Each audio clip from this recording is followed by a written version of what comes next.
Good evening and welcome back to the Shadows of Drakkenheim. My name is Monty Martin, running the campaign as Dungeon Master for the Dungeon Dudes weekly 5th edition live stream campaign. We are finished with our Untold Tales, and we once again are returning to our actual play campaign, The Shadows of Drakkenheim. And I'm Kelly McLaughlin, and I will be playing Wilhelm Wolfsbane, the human swashbuckler rogue.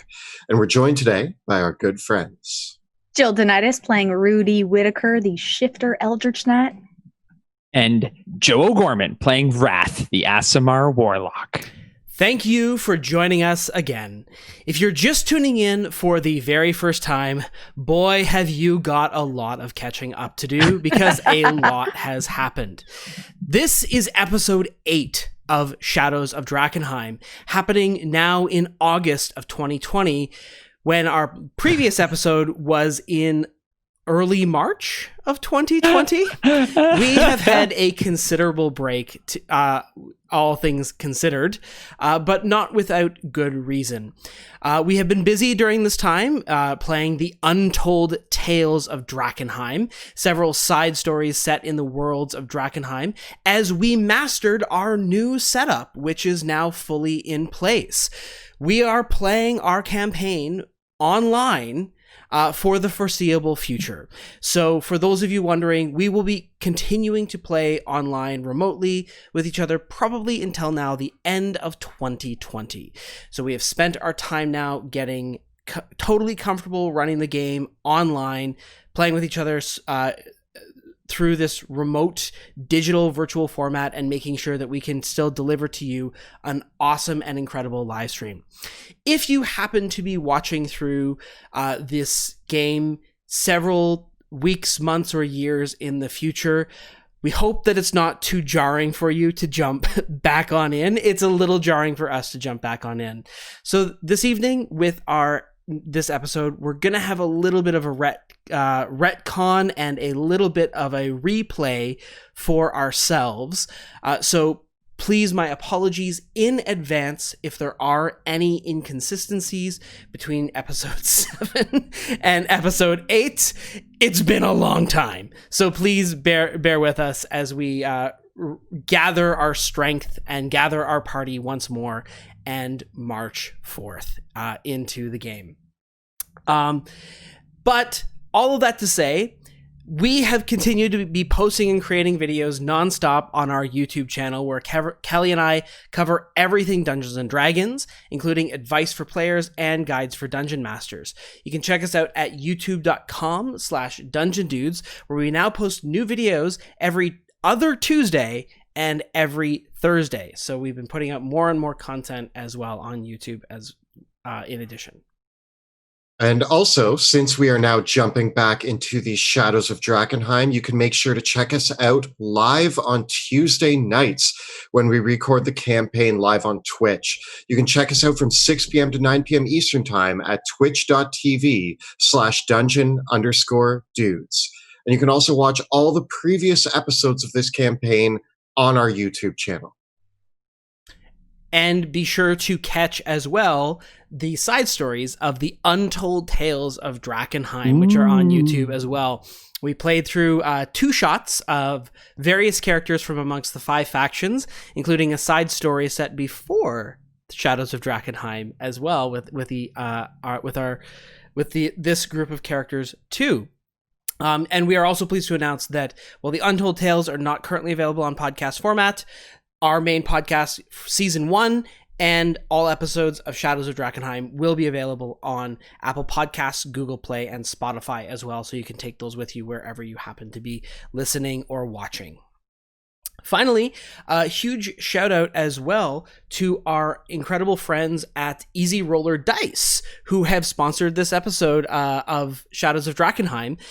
If you haven't seen Easy Roller Dice before, they are currently running a really awesome Kickstarter for their color spray dice. It's just in the last few days of their campaign, but they make amazing, affordable, and very colorful and durable dice. Fantastic dice trays. Kelly and I have been rolling with them. You've probably seen them on the stream before. So you can check them out at easyrollerdice.com. Check out their Kickstarter for their color spray dice, which is just running for another couple days as well. You can also pick lots of dice up at their store.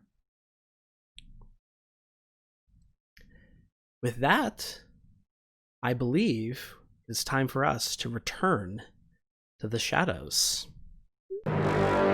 Drakkenheim is no more. For 15 years, we foolishly believed the madness and mayhem of that crumbling city was confined to the ruins. We were wrong. Insidious horrors have crept out of the shadow of Drakkenheim into a world unprepared for such nightmares. Tales of strange magic, swirling haze, and unspeakable terrors echo through the villages and towns surrounding that accursed place. Now, the Dusk Wardens, a new band of heroes, are tasked with driving out the seeping tendrils of the spreading darkness before it takes root.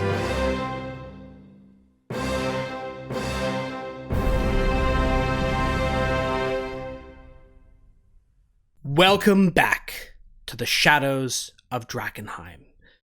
When last we left our heroes, they had ventured very far from that sleepy little forest town of Tierhaven, nestled deep within the foreboding Ochtenwald forest.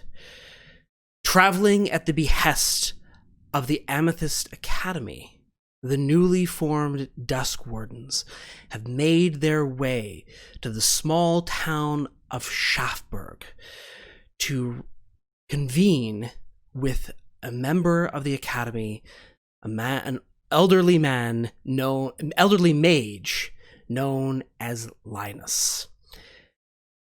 But strange things are afoot in Schafberg. Not everyone is quite themselves, and the people of the town traffic with dark practices, seemingly stemming from the Church of the Sacred Fire itself in the town, the small chapel, where the ministers there, the Flamekeepers, have recently converted to the falling fire. But all does not seem quite well. People of the town are being kidnapped and then brought deep into the wetlands on the westernmost reaches of Westamar. For what purpose? Who knows?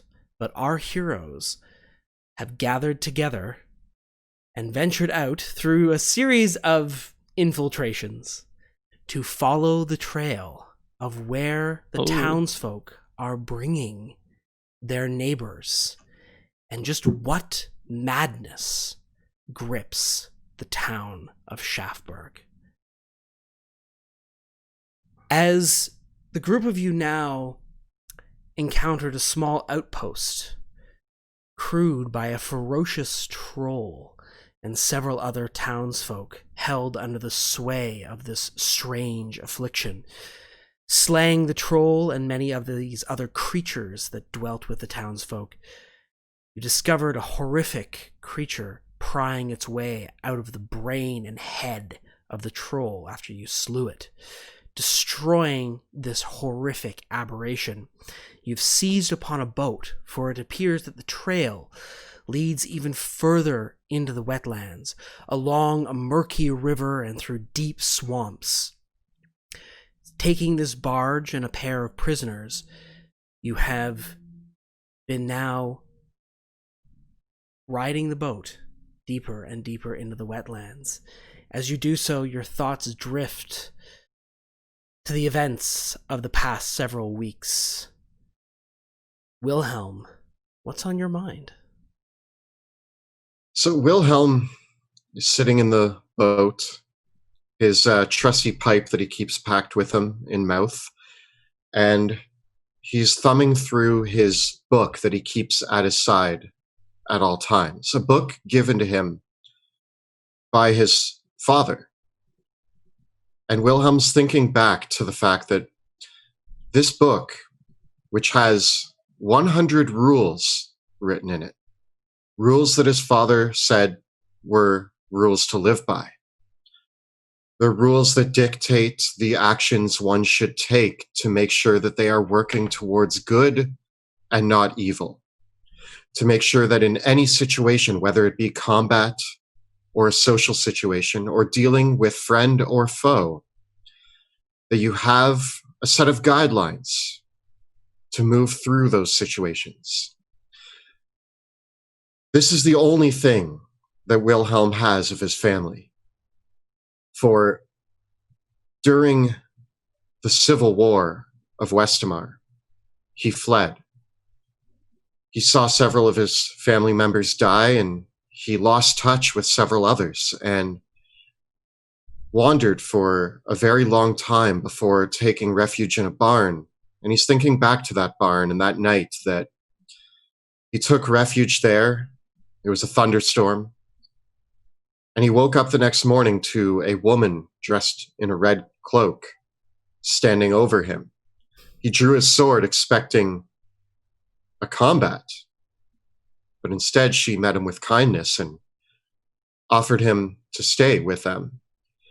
That was 8 years ago.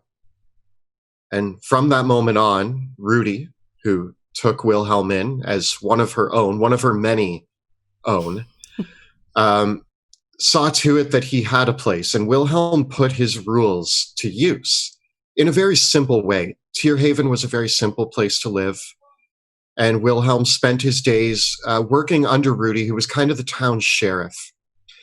And things were simple then. He was easily able to determine what was right and what was wrong.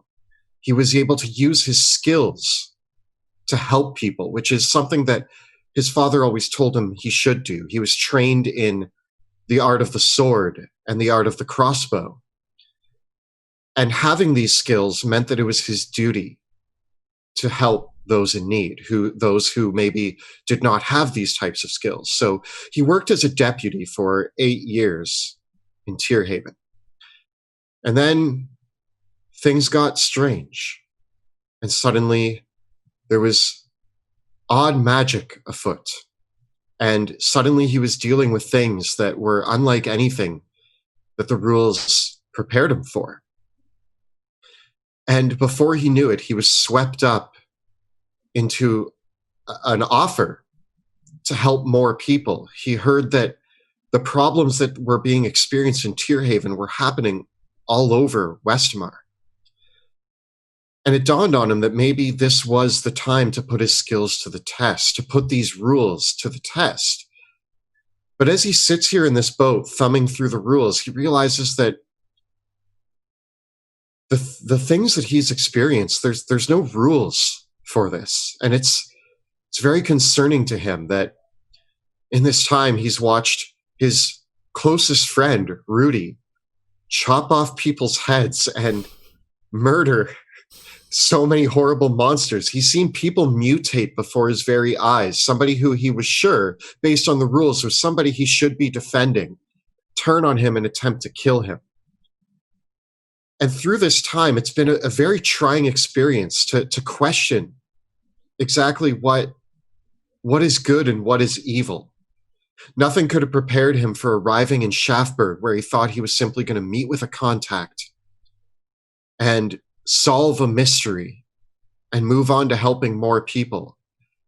Instead, he ended up having to fight his way out of Schafberg, killing several townsfolk in the process, doing his best to save those he could, but realizing that his two comrades who he's starting to get to know, Rudy, he's known for 8 years, but he's never known Rudy like this. He's never had to be in a situation where they had to fight their way out. And it's both concerning, but also comforting at the same time. Concerning that he's never seen this side of Rudy, but comforting to know that she's as powerful in combat as she is as a personality. And that person that he's put his trust in for 8 years continues to protect him, even if it goes against some of his rules. Wrath, who he never really took the chance to get to know. even not understanding how long he's lived in Tierhaven or remembering his name properly. But in the past few days, Wrath has shown both a very peculiar obsession with his cat, but also specifically the last few days, there were moments that Wrath proved that he actually does have the best intentions of the three of us in mind. And again, although it contradicts several of my rules, Wilhelm is starting to understand that Wrath is an essential part of this equation. The dealings that they have with this magic and these strange creatures is something that Wilhelm couldn't even begin to understand. But Wrath seems to at least have a rudimentary understanding of some of the things happening here. And that's so valuable. And so Wilhelm is sitting in this boat, smoking his pipe, reading back over his rules and trying to determine how to use these rules now, when instead of things being so black and white with good and evil, it's gray. Everything's gray. And he needs to learn to understand to do what's right within that gray. And that's all the things that Wilhelm is pondering as he travels down this river. The murky river breaks way here and there as the reeds and dilapidated trees grow thinner and wider, and the land begins to claw away in chunks here and there to a larger swampy wetland. For periods of time, the river continues through on its course. In others, it almost breaks up and you have to push it through the muck. But the pathway that it leads you on draws you somewhat more and more to the northwest, for the river drains. Ultimately, all the rivers here will flow back into the Dran River and then out into the northern seas, hundreds of miles away. As Wilhelm reads through his notebook and smokes his pipe, Wrath or Rudy, what thoughts lie with you? Go ahead, Wrath. Contrary to Wilhelm, the blood of his victims is used to grease the steps of progress as Wrath climbs the ranks of the Amethyst Academy. There is no enemy unknown to both Wrath and Bruce. His loyal companion and also his teacher from beyond, granting him knowledge that goes far through the depths of the cosmos. Bruce has taken the form of a cat who has shown him how to be one of the most powerful wizards within the Amethyst Academy as he greedily climbs the ranks. Wrath, the brother of River, was always in her shadow, and before this mission, this journey, he was a troubled young man, and to gain that aspect, he swore himself to a patron in an unknown realm, not knowing the full effects, but welcoming the power that came with it. As you consult with Bruce, the form of Bruce has shifted subtly as you get deeper and deeper into the wetlands. Bruce, at first you wonder, did Bruce gain weight? The cat is noticeably larger. The color of its eyes has shifted slightly. Bruce turns to you, Wrath, and looks at you in the eyes one night and says, "It is thin here. It is like being outside again. I like it here, but it is too wet for me."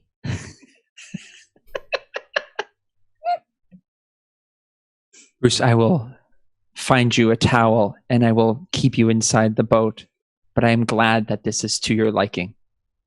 I will find more thin. I will find more of the thin. There are many thin places. There is more magic in these thin places. It is like these thin places are like a cat door. I quite like them. I hope one day I am privy to see your true form, to welcome the real Bruce, and you may show the world the truth that you have shown me. I am tired of looking through the keyhole. I want to open the door. It is thin here, but like a cat door, the way is small. Only the swift and stealthy may slip through. The true predators cannot get in this way. And so is he also cleaning himself and meowing? And he's meowing and I'm just talking to him and I'm saying it's like hearing one side of a phone call.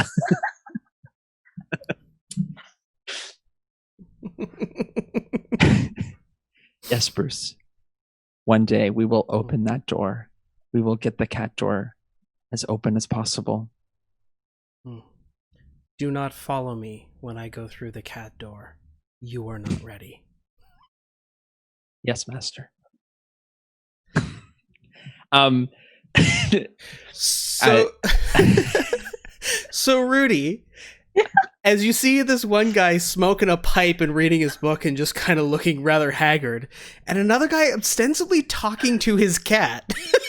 How do you feel on this barge as it goes down the river?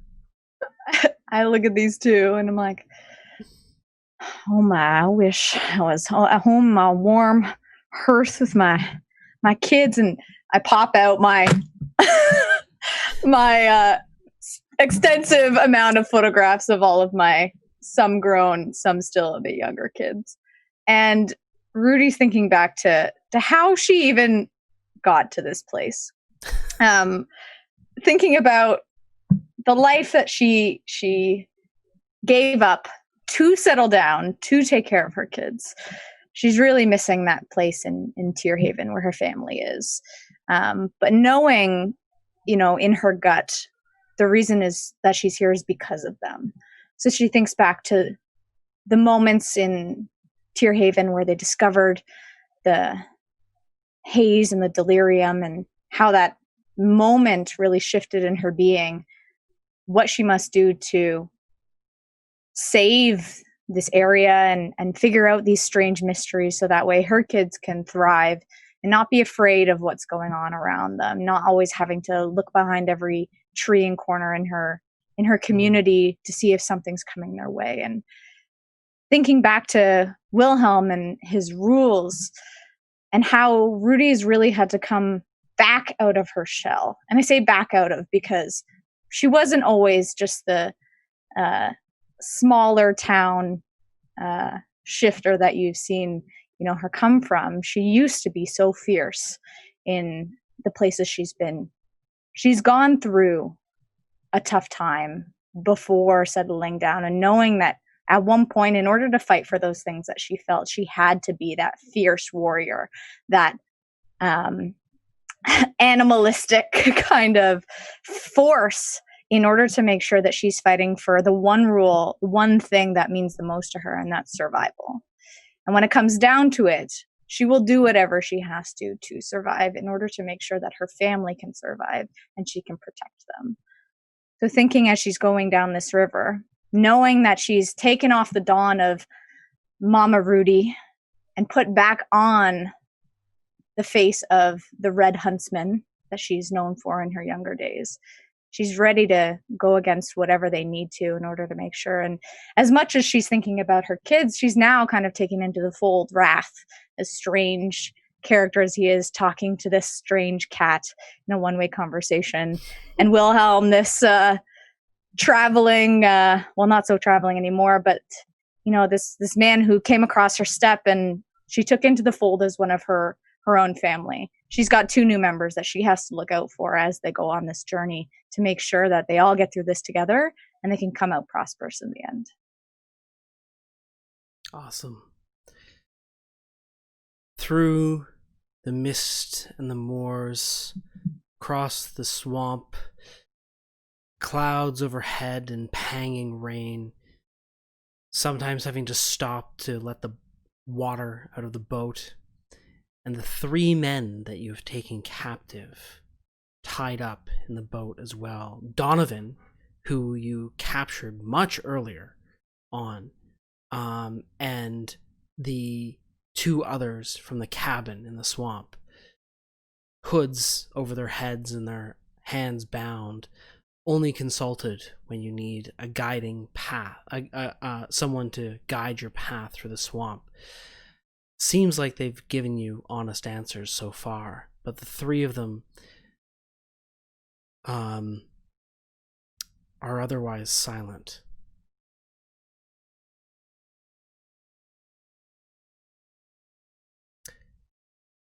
The boat travels for overall, including the time since you left Schaffberg, it is slow progress through the swamps. But after almost 12 days, Donovan says, it will not be much longer now. We will reach the meeting place in another day or so, probably by evening tomorrow. I hope for your sake you're telling the truth. You're not lying to us, setting up an ambush. I suppose we can suspect more of those brains to occur. Like the one in the troll. I have a piece in a jar. And I'm constantly kind of like staring at it, trying to understand what kind of monster this is. They did mention that these things can retake over those that might be affected. One of the 2 captive men says, you are free to come to the meeting place. Come down below. You will be welcome among us. But if you come with violence, as you did to the cabin, you'll join us either way. We only meet our violence when we are put against violence. We don't mind talking. We don't mind seeing what's up. But if we suspect that we are under any danger, know that we will defend ourselves. And it will not be in your benefit if we have to do so. The delirium has something to do with this. We have to get to the source of the problem. Whatever creature is manipulating these townsfolk that has taken over Schaffberg and maybe further could and will need to be stopped. Are there any traces of delirium on that brain piece that you have in the jar there? I mean, we assume that this new delirium crystal is influencing what's happening here, but we've actually found only traces. It's all concerning, and I'm very skeptical about these brains. Rudy, you were up close and personal with one of these brains. It popped out, and it tried to do something to you. What happened? It's almost like it's parasitic. When I chopped open that troll, all of a sudden it was crawling out, tried to grab towards me. Its nature isn't like anything I've ever seen, but these days I believe anything. But no brains popped out of anybody else that we've killed, so there's layers to this. When we were at was it the Hurlick's farm? Yep. Hurlick's farm. That's when we last saw some strangeness when it got to do with heads. That had to do with delirium that was all over there. So we may not see it yet, but I betcha it has something to do with that strange crystal. I concur. You have all traveled for quite some time. So right now you came from Shaftburg, right? Just up on the map. And there are smaller bits of rivers that you can see that collect up and head back down towards Toddsfield. And from where you are at now, you traveled probably about a good 60, 70 kilometers into the swamp and the wetlands themselves, and now have been following up this river closer towards Toddsfeld. So all in all, the journey has taken you a good 160 kilometers outside Shaftburg. And because of the difficult ground of the wetlands themselves, this has been a journey of several days. But true to the word, after about 13 days of traveling, late in the afternoon, probably around 6-7 p.m., your boat is washing along this larger collection of river, and you see there's a hillock poking up over the swamp, surrounded by dead trees and a few weeping willows. And that's on the top of the hillock itself.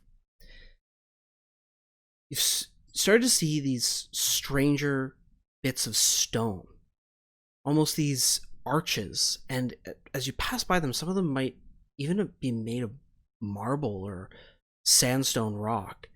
Most of them are half buried in the swamp, but you started to notice them earlier this morning, and it is today, as evening is falling and this kind of evening misty gloom cuts through the clouds, the river passes by this hillock where there is a massive stone plinth in the midst of the swamp. It is roughly octagonal in shape, but a very square sort of octagon. And it has these elegant battlements, as if it must have once been a tower of some kind, but only the very tippy parts of the tower are shown. And at the tip of the tower, there is a set of stairs that lead up to an even higher lookout point. And several trees grow up all around it. The base of the tower is nowhere to be seen. There's no obvious doors or anything to that like or to that effect. But you can see that the river comes up almost right beside it and weaves right around it. And there is a small beachhead where several broken down boats and a small path lead up from the river towards the part of the tower that juts out from above. And this is what you see. A little bit duskier than it might actually be. This is a bit more closer to dusk in the coloring, but we'll roll with it. So that is what you see.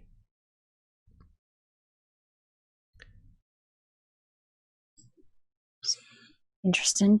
Is there any markings on the outside? There are some. The stonework is solid stone. There's no brickwork that you can see from the outside. It is smooth stone, but covered in moss and grime and plants. There might be a carving on the edge, or there's a bit of a texture to the otherwise smooth stonework. I suppose we've arrived at our destination. I'm going to look over at Donovan and be like, is this the place? Donovan nods. This is the place. How do you get in? You'll see. So helpful. Well, friends, I suppose we should proceed with caution. I'm wondering if we should be weary about just going right in. I think, Wrath, you have the ability to change your face. Could you become the constable? Yes, that's a fantastic idea, Rudy. We should proceed cautiously. My only concern is that any disguise that we try to bring down on these creatures may fall short. They seem to have senses that are otherworldly. Mm. However, we should be able to get past the first group, maybe even the second wave. However, we should act quickly, because once we are discovered, it may be too late. How are we going to make sure our lovely captives stay silent as we go in? We could just gag them. Anybody have a sock that isn't totally wet from the swamp? I definitely have plenty of wet socks. They will be fine with wet socks. You know what? I do them a solid, and I use prestidigitation to. Can I? I assume that you've had like hoods or burlap sacks that you can put over their heads as well, and you can gag them with rope or socks or whatever you want. Yeah. At least warm the socks a bit. Okay. I'm like, now, there you go. How are we going to, if Raph is going to become the constable, what are you and I going to do, Rudy? Do our best to sneak in. I know you can do it. I don't know about me, but I could make you both invisible. It might buy us some time. This could give us the edge we need. Maybe we should do a quick scout first. Let's look for an entrance, and if we find one, then this plan sounds good. Send in Bruce to see if he can sneak around. Donovan and the other captives have been quite helpful. Do you believe them? Is there, from what I've read in manuals, guided by Bruce, his book list has included many books that have wetland-related sculptures, and they usually have some kind of password to allow those who are friendly to travel through safely. Interesting. Your cat told you this? My master told me this. Sure. Great. We'll follow the cat's guidance then, and I think if we have a look around, maybe we can find something. If Bruce wants to have a look around, or what have you, and I do trust these captives of ours, mainly because I think that they are confident that us being here means our demise. So I don't think they would lead us astray, because they want us to go see their master. We're taking a whole bunch of people here to hand them over, so if anything, we're walking right into what they wanted us to do. I do suspect a trap. The path here is well worn. and there are muddy boot prints that probably were made days ago, and the across the stairs that lead up across the battlements to the second tier of this tower, trails of mud and moss reach up to the higher point above. All around, though there is no sign of anyone here right now, and the air is still and silent, save for the light rain that falls and the sound of creaking frogs in the distance. Now, if we are walking into a trap, I should mention that rule number 33 is sometimes the best way to spring it, or sometimes the best way to get past a trap is to spring it. So if it is a trap, at least we can be prepared. But I say we try to go in and try to figure out who this, who's in charge of this whole ordeal. I'm gonna.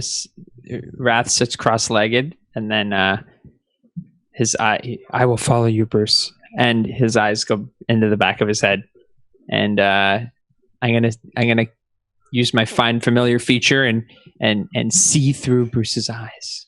You slip into the mind of Bruce and through his eyes.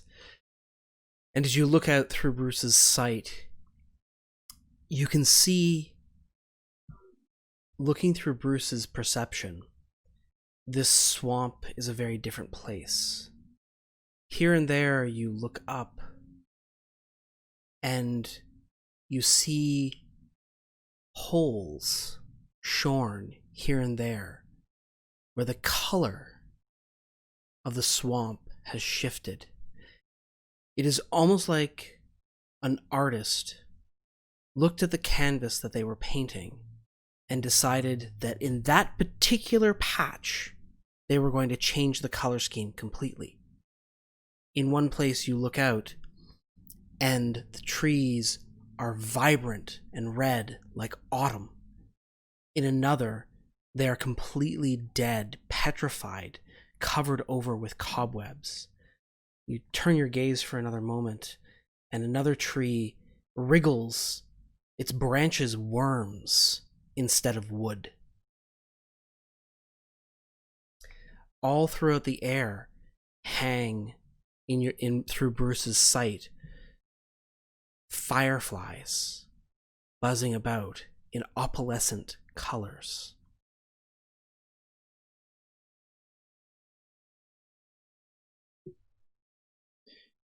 Fascinating. I'm going to move Bruce around through the different areas, try to see what happens when I walk through these places. Yeah. Where will Bruce go? He's going to do like a light gallop, a trot, if you will, around the outside of the structure.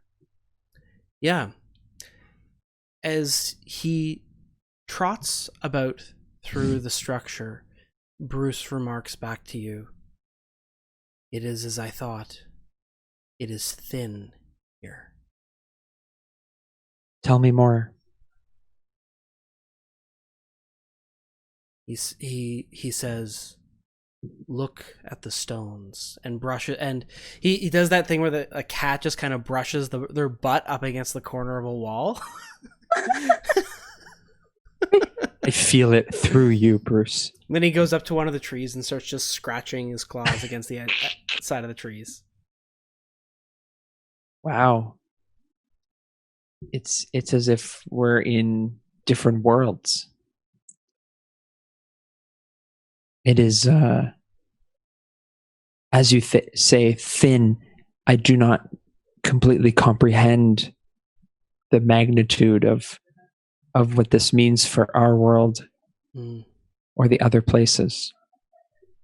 Bruce says to you, "Your academy has filled your head with stories of great wheels, an order to a universe which is not so. There are many places, and only a human mind would believe them ordered so well. They are all at once and the same. And here is the proof of that. This is why I follow you. I'm going to come back into Wrath. The magic is powerful here. There is a strain between different worlds, different planes. Well, planes. Listen, I'm not one to understand magic, but everything seems disorganized. I prefer my things in order. It's confusing otherwise. What languages do you all have? I always forget this. Common. Just common? Okay. Let me just check. I have Common, Dwarvish, Elvish, and Thieves' Cant. Cool. Celestial and Common. So, Wilhelm, you see on the stones of this tower, engraved delicately into the rock, are spiraling patterns, the glyphs of Elven. And these spiraling patterns don't speak words so much as tell of pathways. And the only significant thing about these words and these glyphs is that they are often used in Elven when you recognize these symbols, that the elves often tell of coming from another place that they can't return to. And these runes, the rune and the glyph here have no equivalent meaning in the common tongue, because this single rune basically indicates a massive Elven word, which is really a placeholder for an entire story that speaks to the great lament upon the diaspora and the leavings of worlds and travailing for 459 years through great hardship and then coming to this place. So it is essentially a rune that for most of this, that it means something bigger, but it means, this is a place where we arrived here from another place.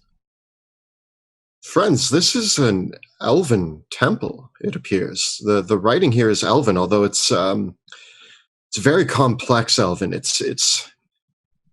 I'm well versed. I can speak it fluently, but to attempt to translate it or fully comprehend it, it's stories. It's weaving strings of theories and imaginative, evocative tales together. It rings true, I think, with what Wrath was just observing, I suppose, with the planes and the other spaces. But that's the most I can get out of these markings here. What you're saying is the markings make it a bit more straightforward for you. Oh, hardly. I barely understand what's happening right now. It appears to be Elvish and other places. That's the best I can do. If you don't speak it often, you sometimes forget it. It's good to immerse yourself in Elvish for a while, and you will find it easier. I'm a well-traveled man. I spent time with the elves, and this is the more complex range of their language, I would say. Didn't you live in a barn for 8 years? Yes, Wrath. Yes. What Wrath is trying to say is practice makes perfect, and you should still keep it up regardless of us more simple folk not being able to speak all these fancy languages. Thank you, Wrath. Yes, yeah, thank you. Thank you. I will practice my Elven when we get out of this damn swamp. So, it's Good. good. Did Bruce see anything else while I was there? He saw these runes and he said he saw planes and weird stuff, but like, did he see any people? So far, we are alone. Bruce did see the colors change. It seems like things are folding in on themselves. At this very point, he keeps telling me that it is thin. I have yet to fully understand and comprehend what my master is telling me. But from what the academy has told me, it seems that they have but a mere surface understanding of what is actually going on between different worlds. This might explain some of the otherworldly phenomenon that we are experiencing in relation to the delirium. So are you saying that the delirium is not from our world? It's too early to tell. He couldn't have been talking about himself. I mean, what have you been feeding Bruce? He doesn't look thin at all. And I understood about 20% of what you just said, and it sounds bad. I mostly am repeating what he says, but just in a language that you can understand. Barely. I practice talking to Bruce all the time, and it helps me talk to him and converse with him. Bruce is currently sleeping on a patch of dry ground.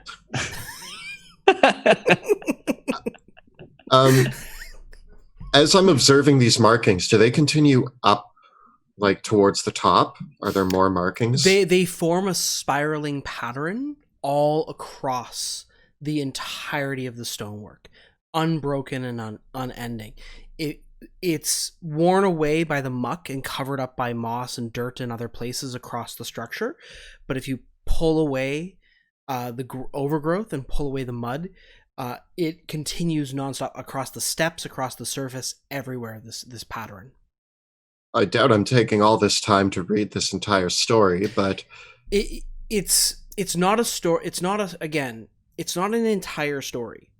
It is a single symbol repeated with permutations that the elves have many ways of expressing it, but if you know their language, you can recognize, oh, this is the only way they use that pattern. I'm gonna hop onto the steps and start ascending carefully, observing the symbols as I'm going, taking it in, looking at them. Like as an example, Kelly, you would, or Wilhelm would have seen in studying Elven, if there was a piece of Elven writing, there would have been, these symbols might have covered the entire outer cover of the book. Cool. Whenever the symbol is used, it always covers the entire surface that it's written on. So I'm just taking all that in as I kind of head up the stairs. As you head up the stairs, there is a trail of mud and clear boot prints on the surface along the top. And there is what looks like it might have been a well, but it's not. It is quite clearly the stairs go up, and then in the center, at this highest lookout point, is a staircase going down.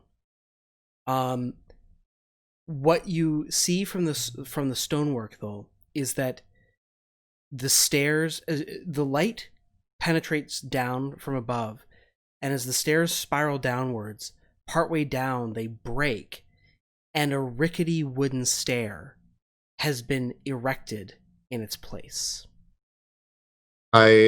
Seeing this, I turn back and look down the stairs at the other two, and I kind of... Should we grab the 3 men that we brought? They may weigh us down. I prefer to travel light. However, I will defer to your expert opinion. I'm worried about leaving them in the boat just in case they get out of there. Ropes. There is a staircase up here. If we wanted to do our plan, then I suppose we would need them as our cover. But looking down, do I see any lights? Do I hear anything? You would have to start going down the stairs to determine that, but it is a spiral staircase. So it the light lets you see to the edge of your vision that the staircase continues. But you do see that the staircase goes downward with a banister in place. So the walls do not correspond to the edge of the staircase. The staircase is going down into an open space. And what you can see is that these 4 walls that are here, here, and here, those continue down as a shaft to the edge of your vision. But the staircase goes freely down this tower-like shaft, but it stops partway through, and instead a rickety wooden staircase, clearly human-made and perhaps even recently built, has been erected in its place. Say we either send Bruce down a bit further, or I can send Houdini. You guys want to come up here and check it out? I'm going to go up with Bruce. I beckon him. Bruce, wake up. And I at the top of the stairs, I'm going to send Bruce down on a little mission. Okay. To slowly walk down the stairs. Are you going to enter Bruce's vision through this? Yeah, okay. Yeah, I'm going to do it again. Okay. Bruce softly patters down the wooden stairs, which, were he not a cat, these would be creaking stairs. They have been erected. The staircase itself is a spiral staircase. After about 20 feet down, the staircase breaks, and the wooden staircase is in place. And the wooden staircase, rather than being a spiral staircase, is a square one, and a scaffold has been built. And you can now see that the wooden beams that anchor this scaffold to the stone staircase extend all the way up to the understructure underneath. And so this scaffold staircase continues down, and perhaps with Bruce's dark vision and vision, it extends 200 feet down. The outer walls hold steady all through this. Many of them are packed over with earth, and as they go further, you can see that there were once windows, elegant windows, perhaps even with glass, and several of them have burst through. And what was once a tower, it has held most of its structure, but earth and time, quite evidently, whatever this was, it used to be a tower above the ground, but it is sunk under the swamp. Because there's windows that are now overflowing with dirt and dust, and the whole structure is held. It hasn't overflowed, but this is a sunken tower.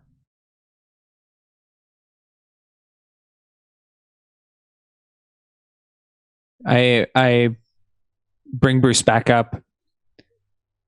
It is quite the achievement of engineering. It appears something that used to be above the ground is now below. Did you see any danger? Don't fall. It goes quite deep. Well, Rudy. Yeah, it's about 200 feet down that Bruce sees a stone floor where the wooden staircase that has been built reconnects with what was the base of the stone staircase. Once again, interestingly enough, you would expect there to be, well, there is some debris at the edge of, although actually once Bruce gets 100 feet down, you're out of range of seeing through his eyes. But Bruce returns and says that the debris there's not as much debris at the base that he would have expected, but this streaking pattern of the colors and the fireflies continue through Bruce's vision all the way down. Rudy, what do you think? Should we just, if there's no danger immediately, should we just walk in, or should we come up with an elaborate plan? I don't really know how to approach this. This is we a could bring peculiar the town. hostages. Say we do what we were going to do before. Pretend to be people going down, bring in people like they would from the village, make sure these fools are gagged. If they can't speak and give us away, and we go in invisible behind them. Well, then I say we grab them and head in. Agreed. If they catch us, and then, well, we can have a good long discussion with them about what's going on. Could we potentially hide you both as Bruce returns? Mm. You notice as he heads back up the wooden staircase, there are bells hanging on the bottom of the steps.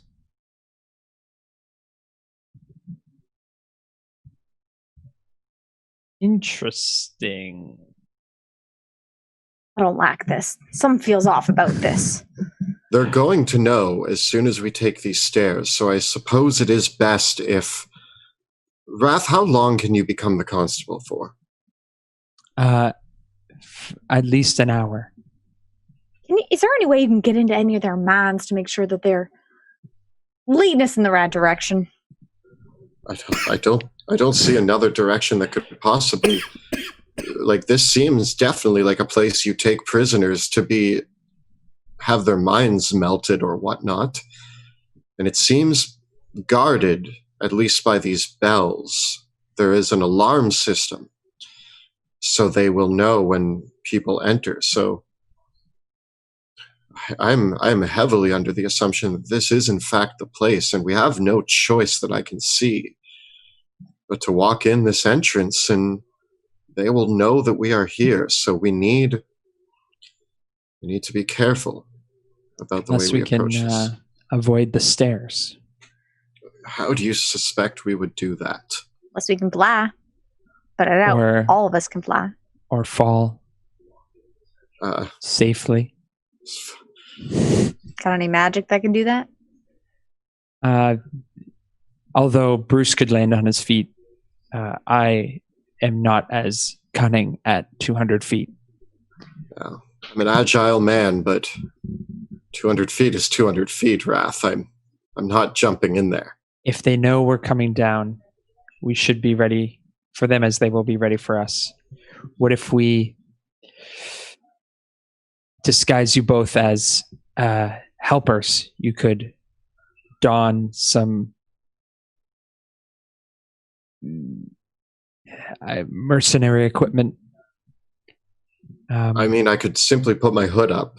We both have hoods. Oh, we could put our hoods where did you up. go, Wilhelm?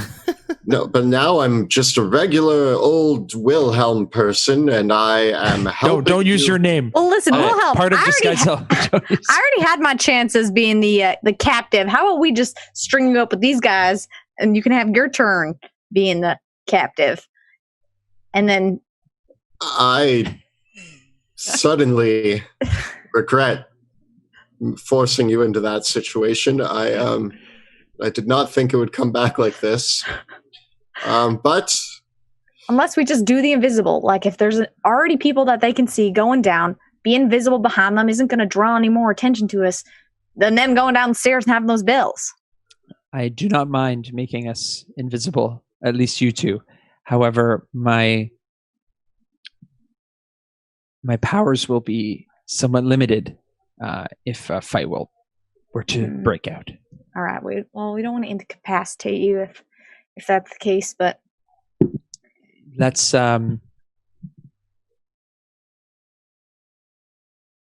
let's get the prisoners and There's no immediate threat. I say until a threat presents itself, we just grab the prisoners, put our hoods up, and walk in.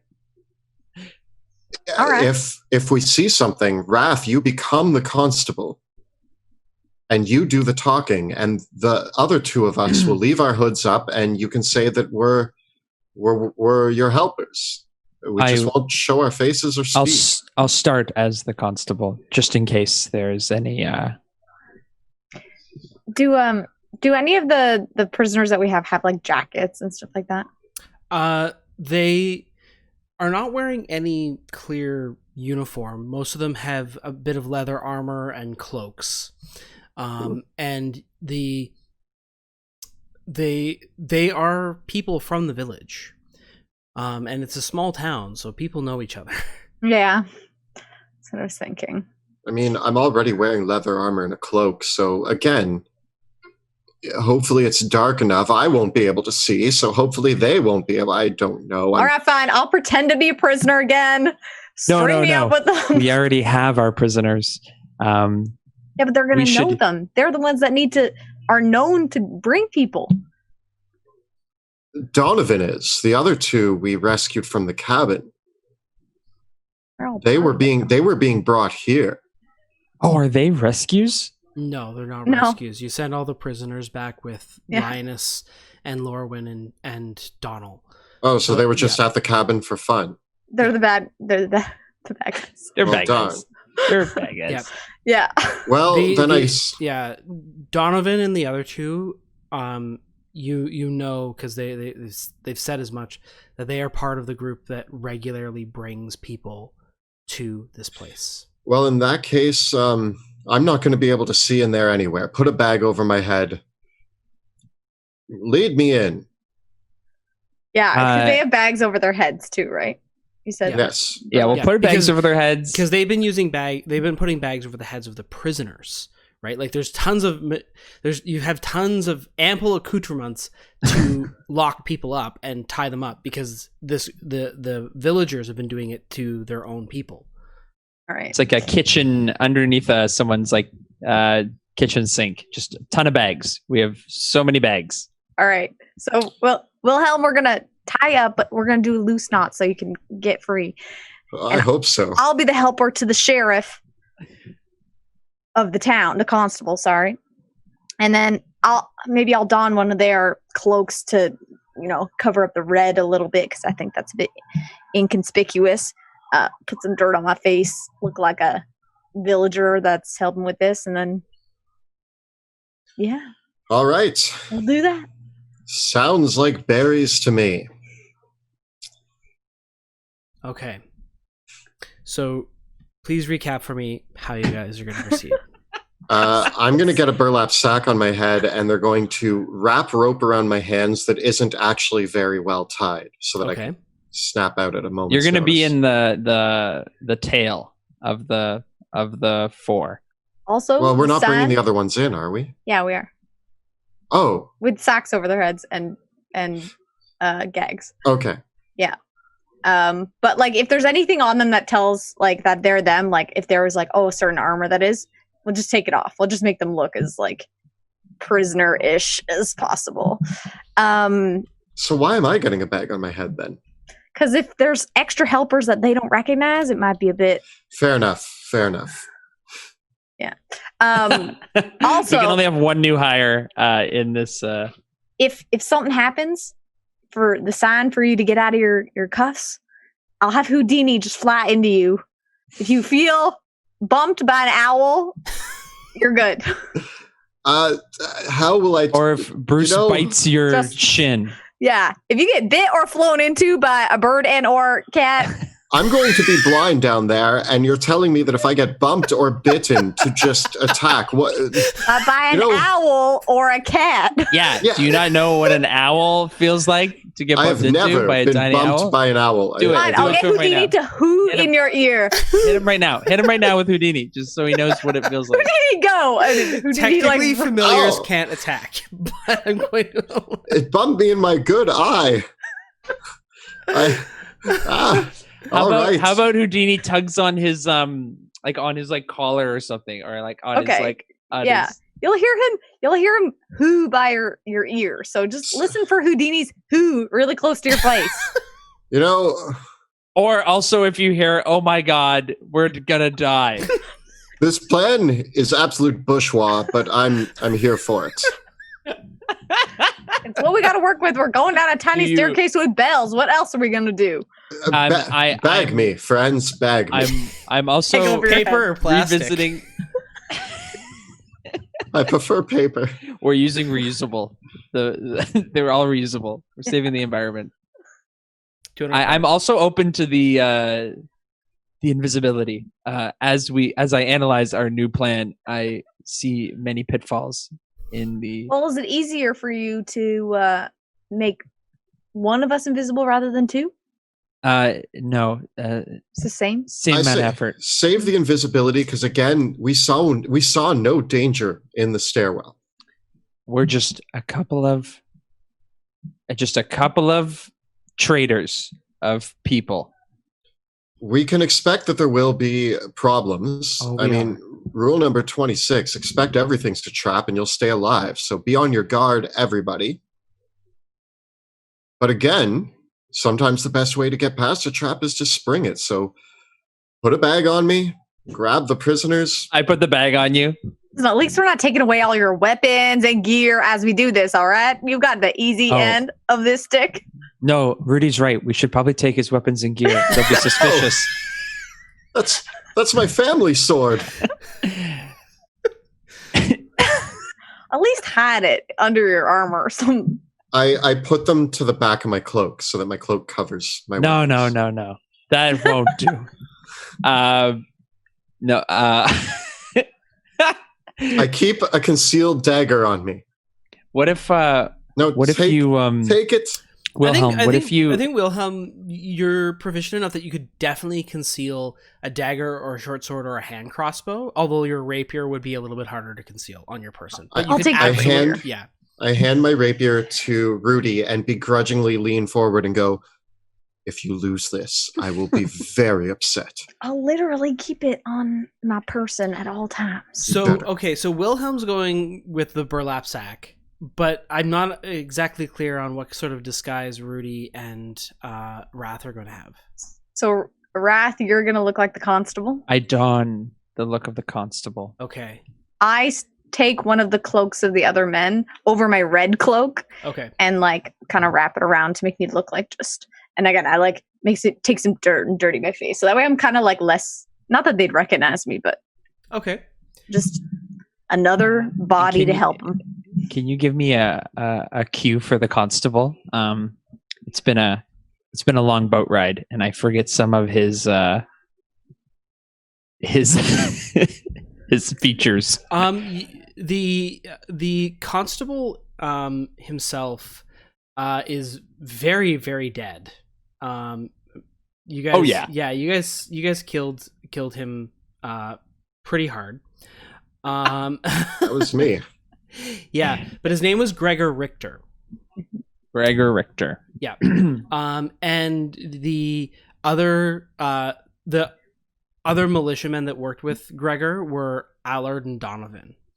And the only other people that you remember interacting with, the two Flamekeepers, who you didn't murderize, were Dana and Adelheld.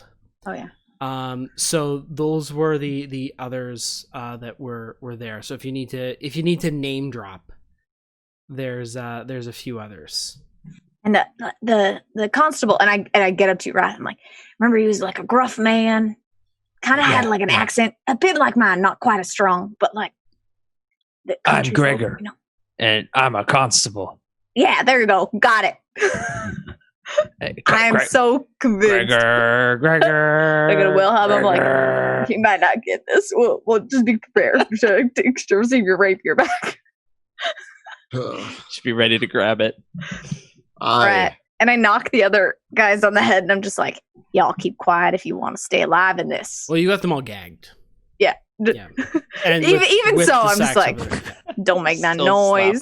Yeah. Okay. I'm thrilled that we always have such stand-up plans. All All right. Hey, Onward. keep it down, baghead. Yes, sir. Sorry, just getting into character. That's Yeah. a Gregor line. And I push you a little bit, like keep these ruffians in line. Ow. They haven't been changed. Wait, what were they saying? They were like saying things a certain way, weren't they? He will be pleased. He will be pleased. You will be pleased. He will be He will be pleased. pleased. I guess my mouth is supposed to be. I'll shut up. Yeah, I guess we're not gagging you, so don't you say nothing, Willow. But he will be pleased is like their go-to thing, right? They more specifically, they were referring to them as they. They will be pleased, and the only other ways that they'd referred to this one were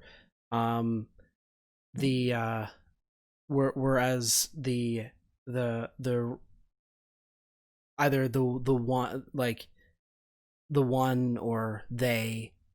That's all you'd heard them referring to. Gotta get in mindset of it. And I'm gonna have Bruce hide kind of in the cloak of Rudy. Bruce is like tucked in. Houdini just goes in his usual spot, like around the back, and I say, "Be ready to run into." I mean, just hoot at Wilhelm when we need that. Okay. You head down the stairs. Who's leading the way? I'll be. Okay, and who's bringing up the rear? Okay. Oh, well, yeah, that makes sense. Yeah, I guess with the prisoners in the middle, correct? Prisoners in the middle, but I think if Wilhelm, you're like back by me. Yeah. You can be the last one. And where are the familiars? So Houdini's in my hood and Bruce is in my cloak. Okay. You head down the stairs into the darkness. Now both of you, Rudy, the two of you, Rudy and Wrath, you both have dark vision, correct? So you don't need a light source. Yeah. Okay. Good thing Here we go again. Wait, are these regular guys? The prisoners? Yeah, everyone was human in the town. Maybe we should get a light just to be convincing that we don't need to walk in the dark. I've never had to hold one of these before. Right? I just like light using prestidigitation, like the end of a torch. Mm-hmm. All right, I'm gonna have like a light, like a torch. I find like a scrap of wood and. Okay. Yeah. As you travel down the rickety wooden staircase, it creaks and heaves as the group of you step on the planks. Just this crank, crank, crank, crunk, but also this shakiness to the whole structure as well, as if it's been built okay, but it's still a scaffold, and it's not exactly unstable, it's not exactly rickety, but it's just enough to be like, I really hope the person who built this was competent.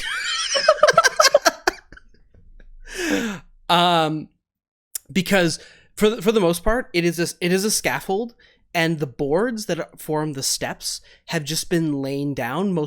Some of them haven't even been nailed down; they're just set there. And as you get about halfway down, that's when the steps that have the bells underneath them start chiming, and it's even with the way the whole structure is built, because it is a scaffold.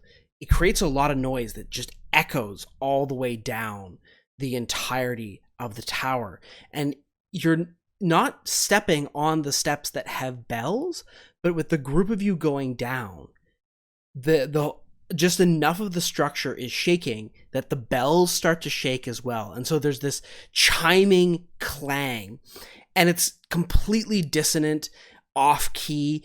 The bells are poorly tuned. They're all in different tones and sizes. Many of them are made of tin and copper, and so many of them just clang instead of ring. A few of them do, and the whole effect of it going up and down the tower is this incredibly discordant tone.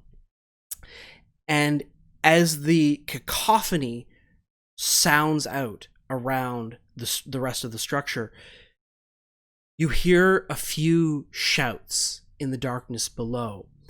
And as you come down the steps, you see the spilling of a torchlight coming from the lower room.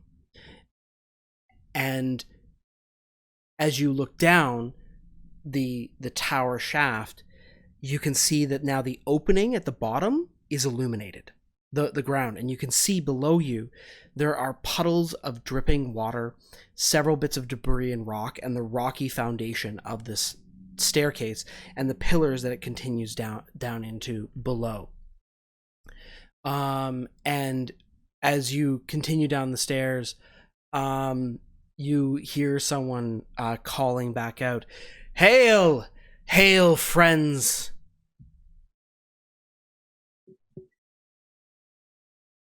Hail, I am Gregor. A voice calls back, "Gregor?" And then someone calls back again, "Gregor has come." And you hear a few other shouts echoing back down through the rest of the complex.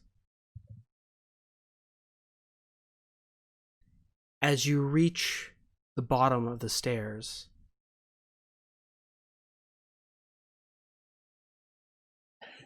this is where you land. So I will just grab these 3 dude rockers because we'll need them. So I put my cloak up and I cover my face a bit. Okay. Ooh, so mysterious down here. I also forgot that I can talk telepathically to Wilhelm. Oh. Guess that could be the way that we tell him to. That would be a handy thing to remember. So the whole time, I'm just going to narrate for you. So you're actually hearing Monty's voice in your head as he's describing things. The light spills out from the bottom. Okay, there we go. Let there be light. Okay, so this is what lies at the bottom here, and I will just reveal a little bit more for you.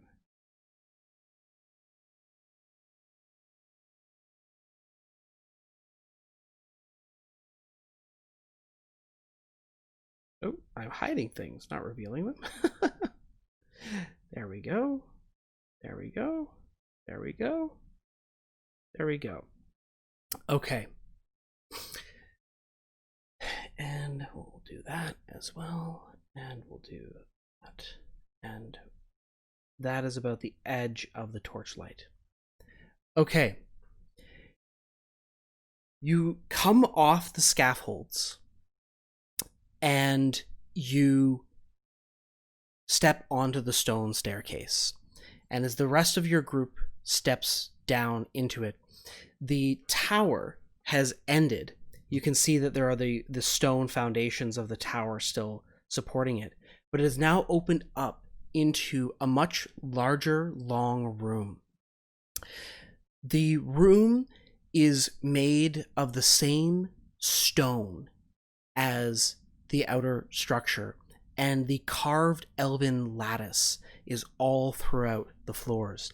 However, down here, the entire western side of the structure has collapsed, and looking out into towards the west over here, it opens up into a large cavern, and you can hear and smell still brackish water. But with your vision, this is about the edge of your dark vision. You can just see hazily and indistinct what might be out over here, actually the bit of an underground lake or perhaps river, in what must be a very large underground cave. The room that you are in is vaulted in its ceiling with elegant elven arches and 2 vestibules off to the side. And here and there, the pillars are carved to resemble trees, actually, and a branchwork holding up the entirety of the structure. Here and there are shorn faces of in these kind of vestibules, these large alcoves in the side. There are depicted, instead of the carved work, several elven murals. And the mural that you see up in the northern alcove, just with a glance of it, it appears to depict an impossibly tall and lithe elven woman with some sort of... it looks like her body, though, is made of feathers, and she might have a head of maybe perhaps a raven or a crow or some sort of bird. And she is leading a large group of elves through a ring out into and in the ring behind them, all the elves' faces are skulls, but and quite clearly the elves that are coming out of this ring have faces of distress and mourning. They're tearing at their clothes and screaming and running, and as they run, led by this elven woman made of feathers, out from this circular gateway.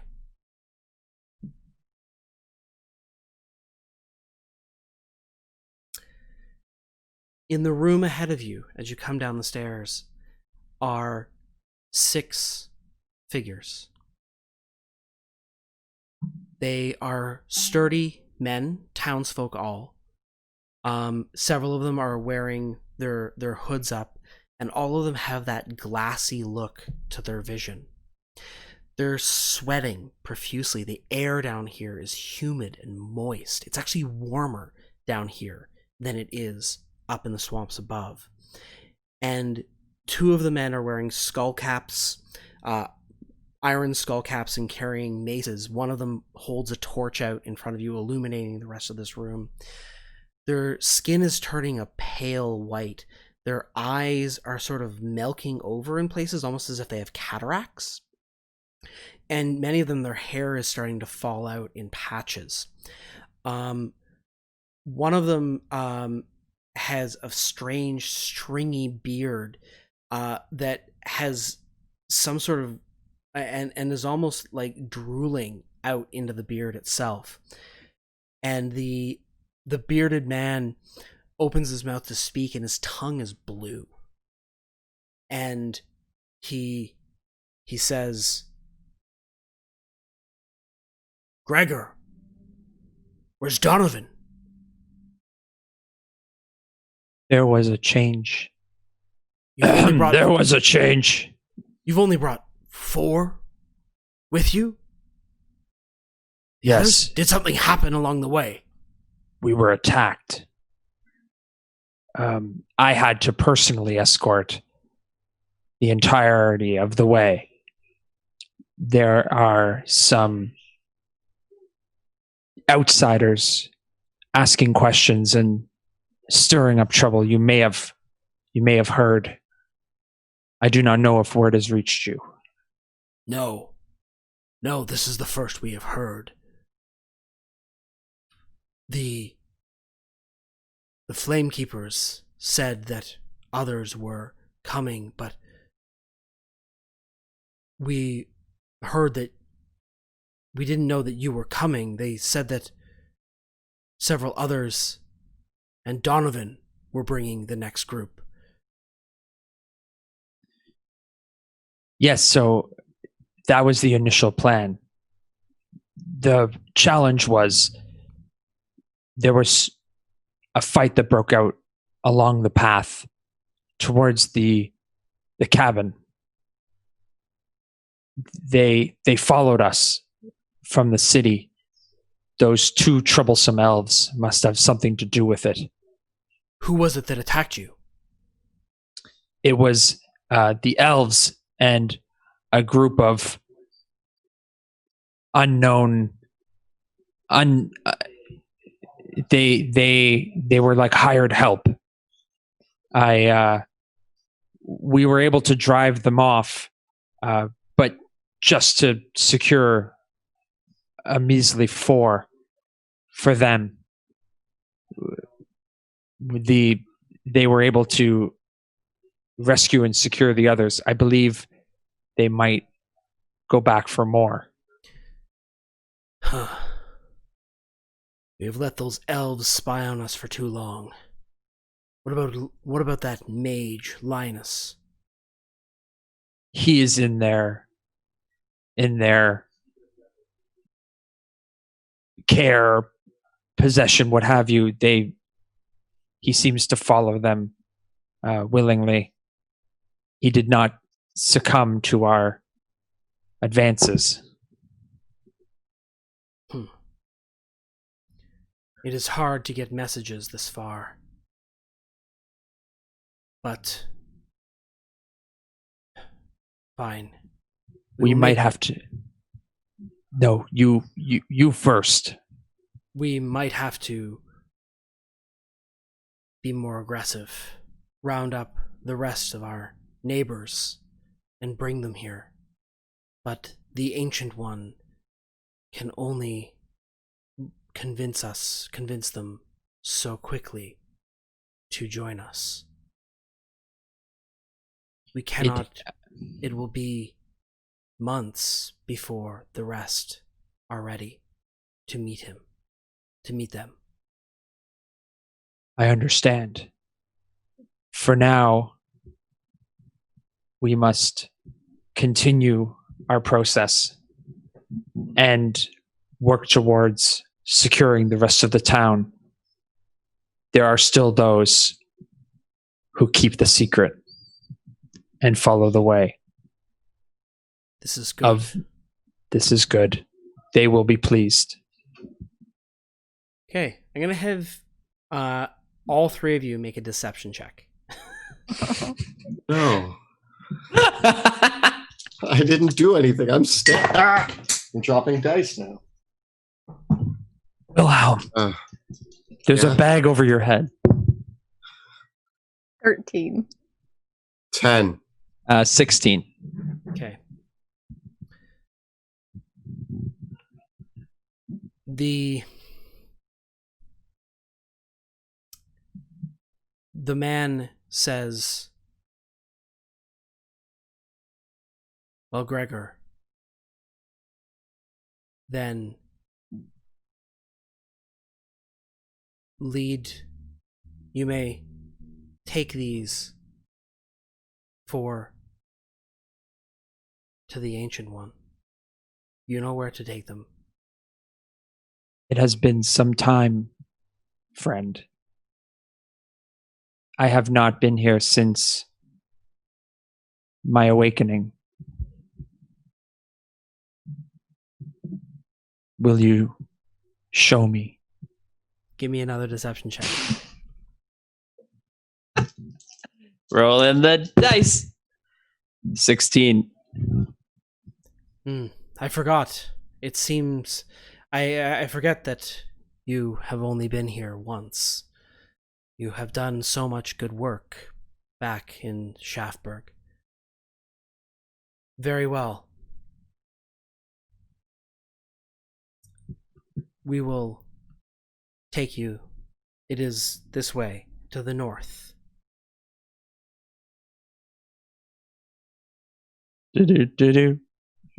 They're taking us to the north, Wilhelm, I say in your brain. And they gesture to the way behind you.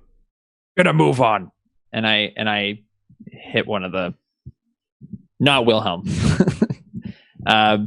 Luds or something. Okay. Alrighty. So Luds begins moving further north. Donovan, and you direct the rest of the group with Donovan and Hans and Wilhelm all together. Okay. And I'm helping direct them from behind too, just Okay. kind of pushing them along with my hood up, like. as you move forward into the next room, the light of the torch spills into the room. You hear a clacking sound and a suckling noise and several lumbering steps of some creature to the north. And that is where we're going to take our break. Ah! Oh no. Oh no. Alrighty. With that, we will take a moment to have a short rest of our own, fill up our water, have a quick snack, and we will see you all in 15 minutes. And we are back from our break. We have all had our short rest, imbibed our various consumables, and we are ready for the next encounter. If you're enjoying the stream and you want to help support our work, please make sure to check us out on Patreon. You can find out how by following the links below or at patreon.com/dungeon_dudes. And we also have a phenomenal Discord community, which is exclusive for our patrons. So if you are hanging out with us on Patreon, make sure to jump into the Discord where you can discuss all of your role-playing games, Dungeons and Dragons, video games, really whatever you want to talk to us about, all sorts of geeky, nerdy topics that we're discussing daily in Discord. You can also get help with characters and DM advice and talk to us directly. So it's a great place to come and hang out with us. Of course, don't forget to look at the links below for our Teespring store where you can find all of your favorite Dungeon Dudes t-shirts, including the ones from Shadows of Drakkenheim, like Way Bigger Than Ducks, and the Dusk Wardens, of course, your classic favorites like Troll Killer, Yes, Yes, Yes, and classic Dungeon Dudes logo. Check out bit.ly/Dungeon Dudes merch. And I want to just give a shout out. In our game tonight, we use a variety of incredible assets produced by talented artists. They have graciously given us their permission to use these assets in our streamed games. But you can use them at the table as well. We encourage you to check out and support these amazing creators. We have Roll20 doing our virtual tabletop. We have Battle Maps by Alex VanDerAa of Neutral Party and Ross McConnell of 2 Minute Tabletop. We have custom maps created using DungeonFog and Wonderdraft. We have player character artwork by Jeremy Cole. You'll see his Instagram. We have NPC token artwork by Mathias Berben. We have monster token artwork from the D&D 5e Monster Manual and other source books. Special effects tokens by Gabriel Pickard. And, of course, music by Tabletop Audio. So please do check those out. A massive thank you once again to the variety of sources to run an online game.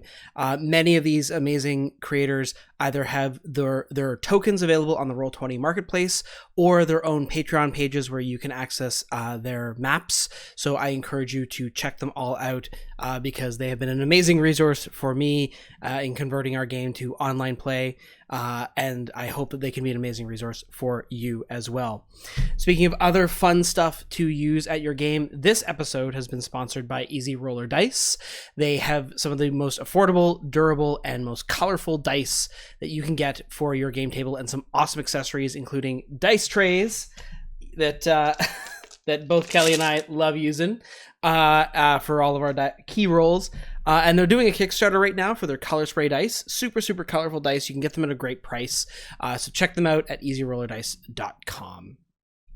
With that, we shall return to the shadows. Boom. So, deep beneath the wetlands, in the western reaches of Westamar, you have descended into this ancient elvish tower and found here the villagers of Shaftburg gather their kidnapped neighbors. Taking on the disguise of the Constable Gregor, Wrath, you shuffle your 4 captives to the northern doorway. This arched doorway opens up into another room.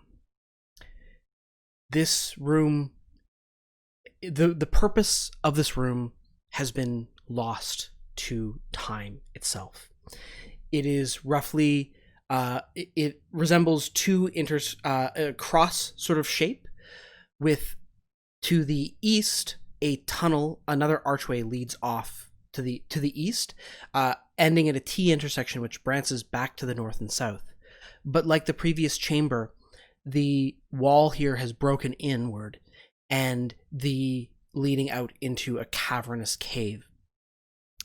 As you enter into the room, you can see scattered in piles in the corners of the room are clothing, commoners' clothing, discarded bits of rope, a few broken manacles, and in the center of the room are staked into the ground are several wooden stakes, around which are several bits of rope, and there's a spool of fresh rope around. And all in all in this room, there's about a dozen stakes, and one of the other men, whose name you haven't got met, the one with the beard and the slime going through it, gestures and picks up one of the ropes, and he says, "All right, tie them to the stakes. Your brother will be along shortly, Gregor."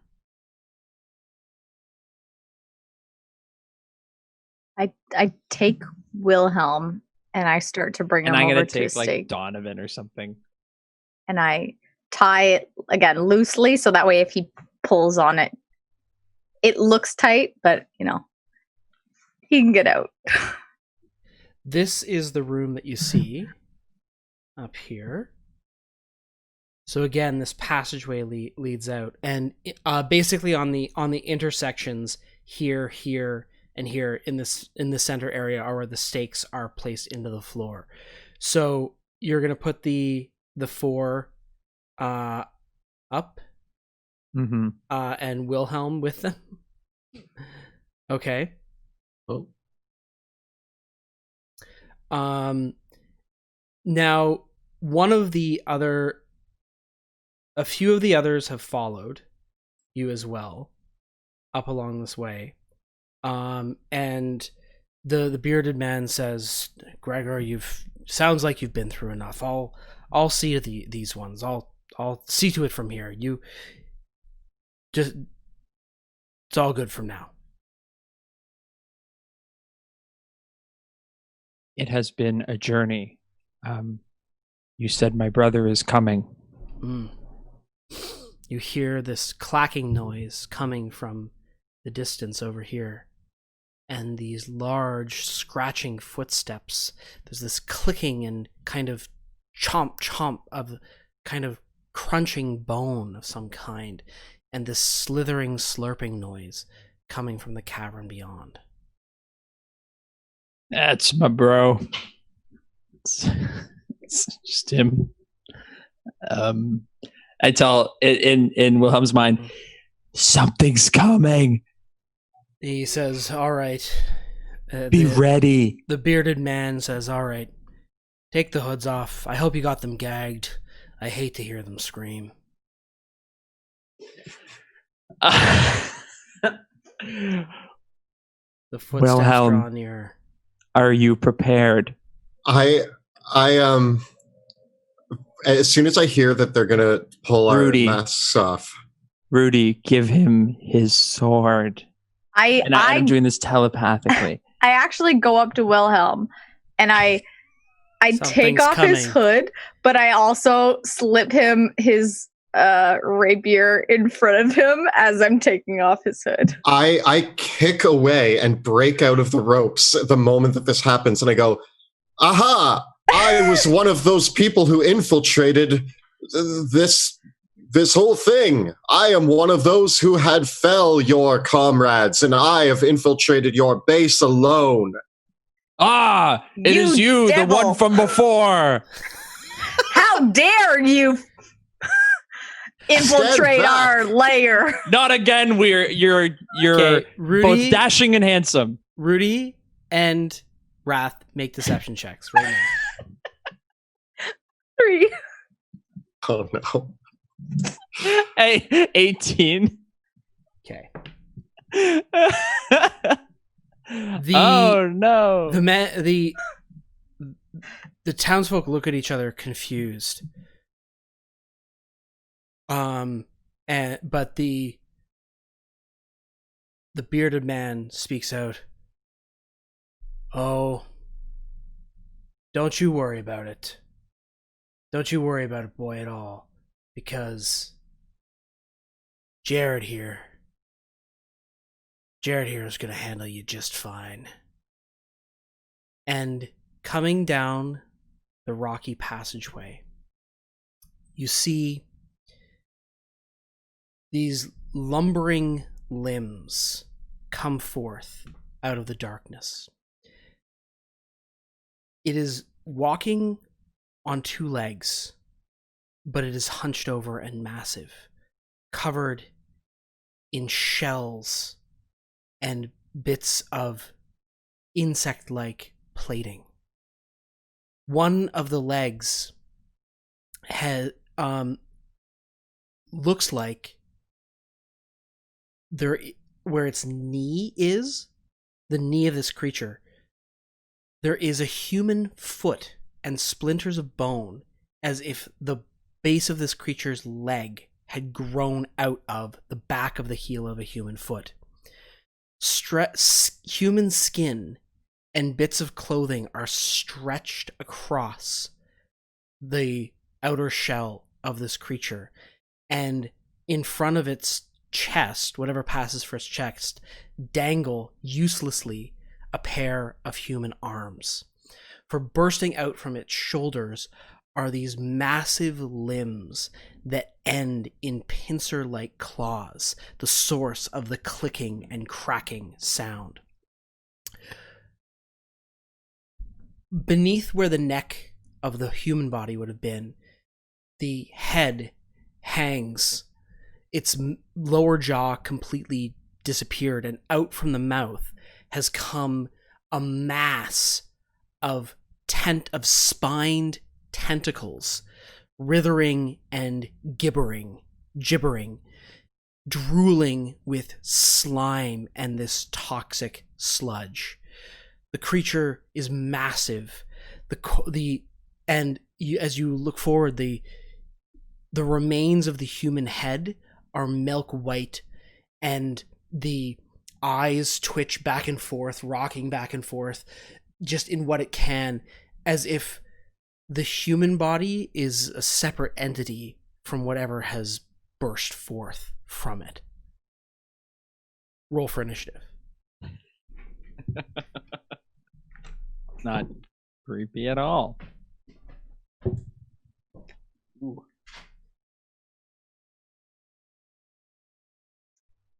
The question is, do we fight it or not? Run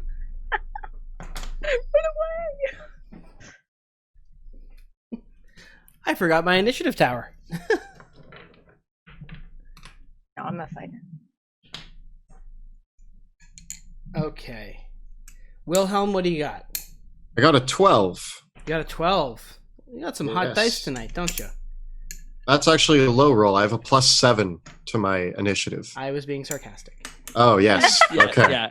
Yeah, with all your deception checks. Yes, my dice serve me well, don't they? Rudy, what you got? 17. And Wrath, what you got? 16.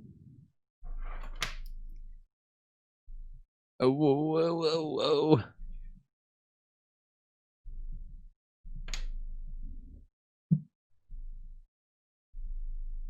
So, sorry, Wrath, what did you have? 16. So, Wrath.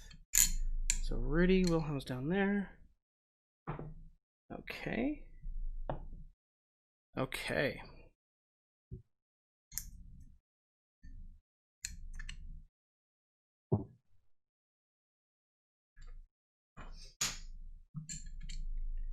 So this is what we're looking at.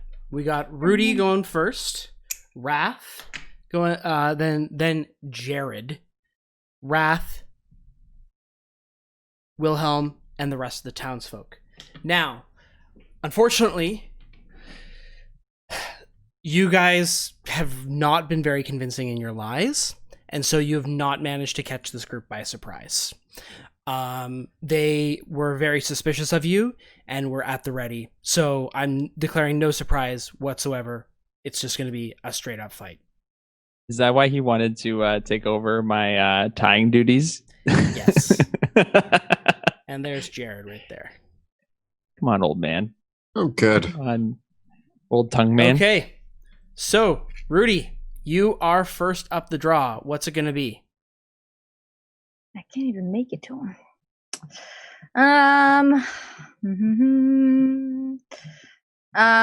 So these guys are tied up, right?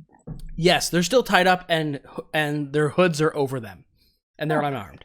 Okay, I'm just gonna go with this guy right here, and start whacking at him. Because okay, why not? Is he the bearded one? Yes, that is the bearded one. Oh, where's Houdini too? Houdini flies out of my hood. There you are. Right. Get over here. To help out somewhat, not very well though, because 13 to hit. 13 to hit. Will actually get through. Yeah.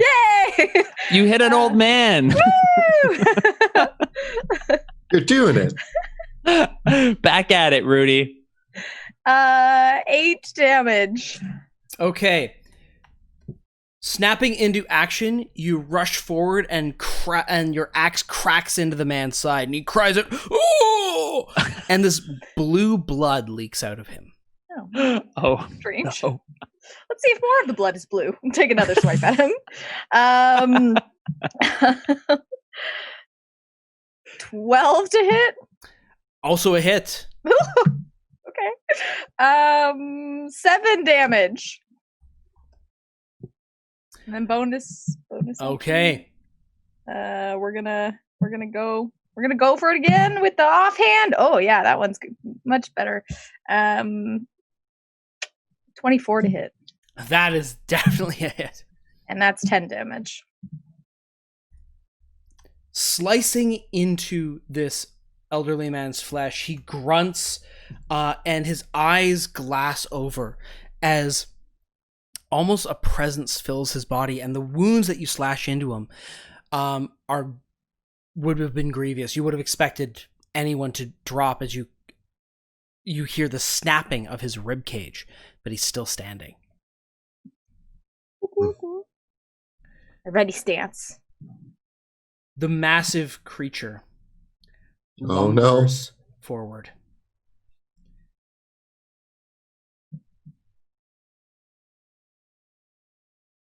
Reaching out with its horrific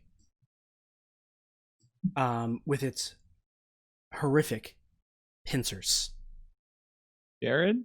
It reaches out towards both Wilhelm and Rudy, coming out with the pincers, and getting a 16 against Wilhelm and a critical hit against Rudy. Yep. That hits.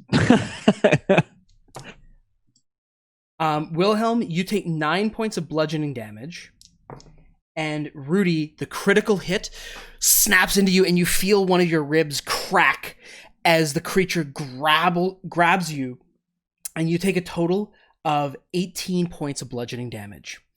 And Rudy, it lifts you up, and as it does so, the tentacles that come out of its mouth lash forward towards you and begin stinging into your flesh. Give me a Constitution saving throw. Oh, goodness. 15. You feel this numbness washing up your leg and through your body. Did you recall the poison that the villagers were using back before? Oh, yeah. It's the same poison.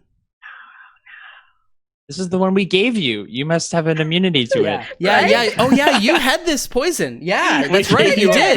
a big It's the old same- dose of it. You immediately feel it. It's like being struck by the same thing again, and you fight it off. You resist it. This creature is the source of the poison. My I yelled own to the others. I'm brother. like, y'all don't let it lick ya. It's not pleasant.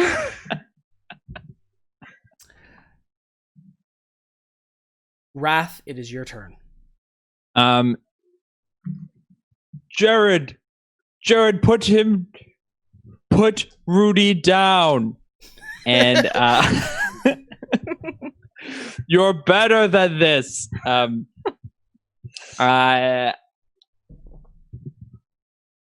They're on to us, so I'm gonna cast Hex on him, and I want to make his ability Strength. Okay. And then I'm gonna shoot some bolts at him. So first, I'm gonna actually send Bruce to help Wilhelm. Mhm. And so I'm gonna shoot just an Eldritch Blast at him, not with advantage. I get a 13 to hit. The Jared. Eldritch Blast deflects off the armored shell of the creature. He seems very powerful. And I fire my second one. And it goes completely wide. Like it hits the ground. It almost hits Wilhelm. And I've been in that boat so long. God, And I'm gonna rusty. circle around back into the corner. Wilhelm, the crushing claws of this creature creak around you, and you feel yourself compressing. You are grappled by it. What will you do? Damn, I'm grappled by it. I used you're Uncanny grappled, Dodge on but that not attack, by restrained. the way. I am going to. So, would it be my action to break out of the grapple then? Yes, and because it is hexed for strength, I would give you advantage on that check to break out. I'm going to attempt to break out then of this grapple. Okay. So I have advantage on that. Can I use acrobatics? Yep, or athletics, your choice. Okay. That's going to be a 22. You slip out of the massive claw. Where are you going to move to? I'm going to move back next to Wrath here. Okay. Do you provoke from that or not? I do because I did not make a melee attack. Okay. It only gets a 10 to hit. So as you slip out of your grasp, it tries to close one more time, but you retreat away. Awesome. I think that is going to be it for me. The townsfolk. The bearded man cries out, "They're invaders! They're invaders!" and points to the others and says, Go warn the rest! Tell them it's not Gregor! They're invaders! Uh-oh. And two of them come forward towards Rudy. But the other two back here run. And there's another one that I didn't move up, so it's going to be moving down there. So, and the other larger man is going to come forward as well around Rudy. So there's two down over here that are making a run for it. And these two, they come round to the grappled Rudy. And they start smashing her with their clubs, getting a 10 and a 5 to hit. But the other two, the elderly man, he fights back with his Morning Star, pulling it out from his belt and cracking you with it while holding a torch in the other hand. And he actually gets 20 and a 21 to hit. I'm going to use shield. Okay. And the last one takes out his Morning Star, tries to smash you on the head as well, getting a 16 and a 15, which will not be enough to get through your shield. Rudy, we are up and over to you. All right. Am I grappled by this thing? You are indeed. Am I closer to it then? Or it can be No, that far because away? it's basically holding you at claw's length. So the way that it grapples, it can grapple you in a position where you can kind of beat at its armored claw, but you can't get a good hit in against it unless you yourself have reach. Okay. Well then, I'm gonna just beat on the hurt guy in front of me. You know? The old Okay. man. Yeah. Why not? Oh, I got a crit. He will not survive the critical hit. What happens? Beautiful. I'm in awe being, grabbed by this thing and seeing blue blood, and I'm just like, oh, I wonder if it comes out of your arteries in your neck too. And I cut his head off. He the axe swing goes high and hits him across the nose, opening up the front of his skull and sending his jaw falling off. And there's no crawling brain in there. There is not. No crawling brains. No crawling brains in these guys. Look inside all of them, Rudy. Take their heads off. And For science. He's still grappled by this claw. I kind of scooch around. And I just look at the guy closest to me and I say, "You're next." And I go in with the claws, with 24 to hit for 9 damage, and I take my second, which is Sorry, which of these three are you attacking? the middle guy. The middle guy. Okay. That will actually slay him. Sweet. Another one, and no Chuck in brain his crawls head. out. No. No. Beautiful. But that's my I just goal, imagine is that to- you get this guy with the backswing of the axe, like you swing it around, and the blunt side of the axe impacts with his temple, and there's just this crunching noise as his skull, the front of his skull, comes in. And then the guy to Rudy's. If we turn our head sideways to her The north right, one, or to her right. Okay, so the bottom one. bottom one. Yeah. That is 19 to hit, Also a hit. and that is 9 damage. Also a kill. You just Still just regular brains in here, you know? I imagine Rudy's getting picked up and down by the monster, and every time she's on the down, she just kills somebody and then gets pulled back up and back down and just kills another, like a horrible amusement park ride.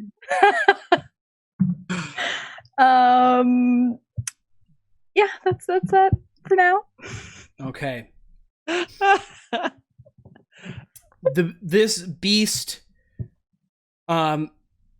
This beast with a wicked claw, the beast closes the claw around you, Rudy.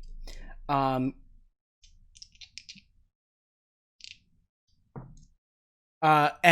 as it closes around, you manage to muscle out. It only gets an 11 to hit, but then it brings the other claw around to smash you.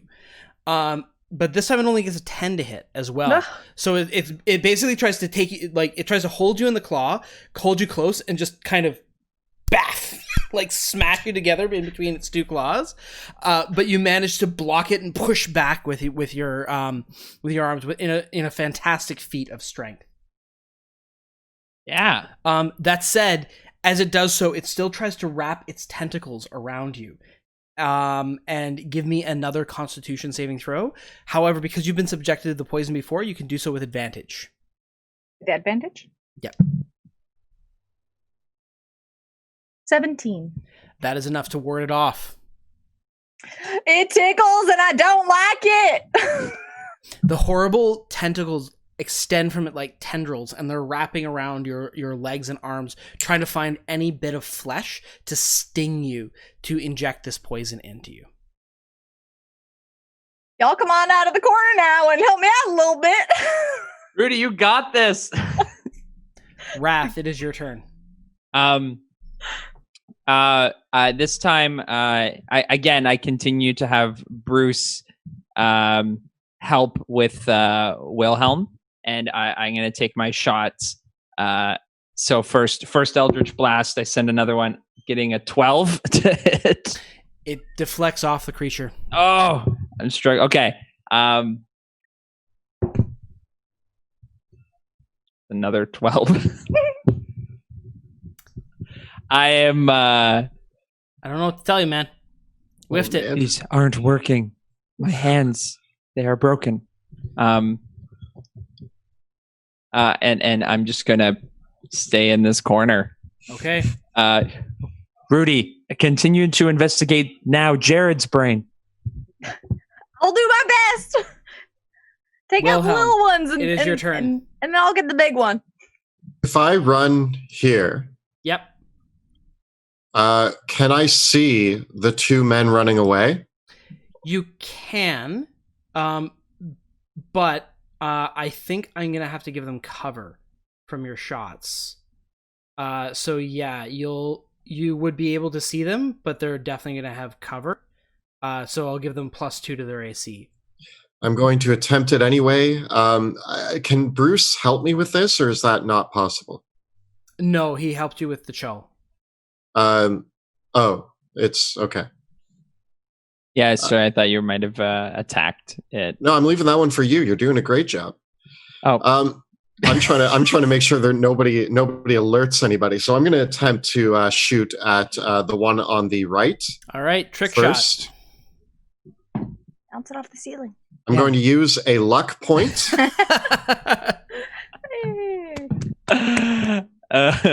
And I'm going to get 22 to hit. That is a hit. Nice. All right. yeah, that's pretty good.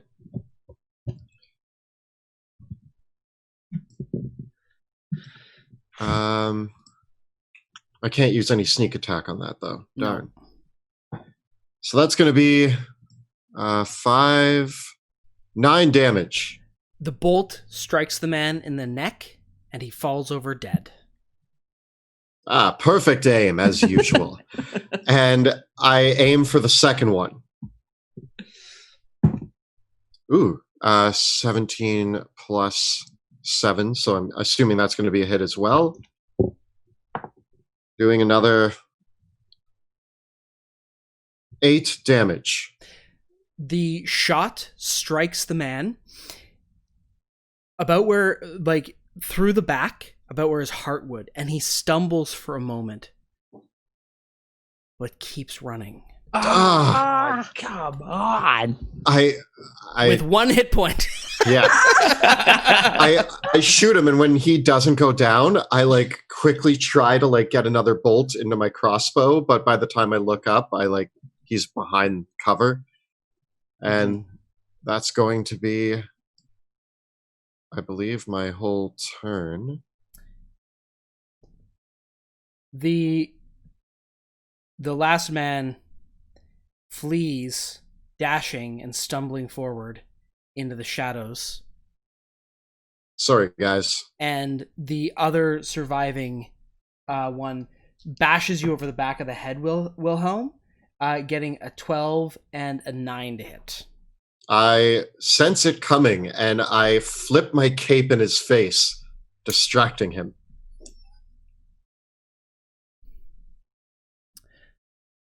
Rudy, it is your turn. Being grappled, I can't move at all. You cannot. You have to escape the grapple in order to move. There is one warm body. Well, 2 warm bodies beside you, actually. Yeah, I'll start by taking one. I guess it's the whole action to get out of the grapple, right? Correct. You know what? I'm gonna try to get out of the grapple. Oh, he also has strength as his hex. Yeah, so because he's hex for strength, I'll give you advantage on the check to break out with your athletics. Oh, that's a 27. Okay, you do break out of the grapple. Amazing. And then I'm going to second wind as my bonus action. And that gives me, smell the blue blood. Get some hit points. It's a different kind of rejuvenation. The blue. 10 back. Okay, so I heal a little bit, and then I'm going to action surge. move just a little bit closer here. And I guess, is that the square beside? Yep. You're Big within guy? reach of the big guy, Jared. Houdini's gonna help me out. That's not very. 13 to hit. This thing I cannot land a is hit like on this thing. armored plate. Then that's a math 22 to hit. That is a hit, though. Yeah. The shell buckles and cracks as your axe blow carves deep into it. 11 damage.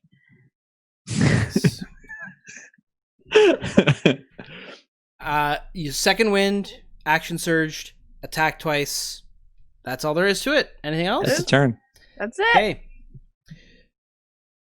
Jared steps forward, reaching with its pincers towards both Wilhelm and Rudy once more, attempting to grab you both. Getting a 15 against Wilhelm, and another critical hit against Rudy. I'll take it. I get hit as well. So Rudy, that's going to be another 20 damage. Just the same claw that grabbed you just comes back like a vice grip, just with this chunk, crack, grab. And Wilhelm, you're going to take 12 points of bludgeoning damage. I have it because I'm dodgy.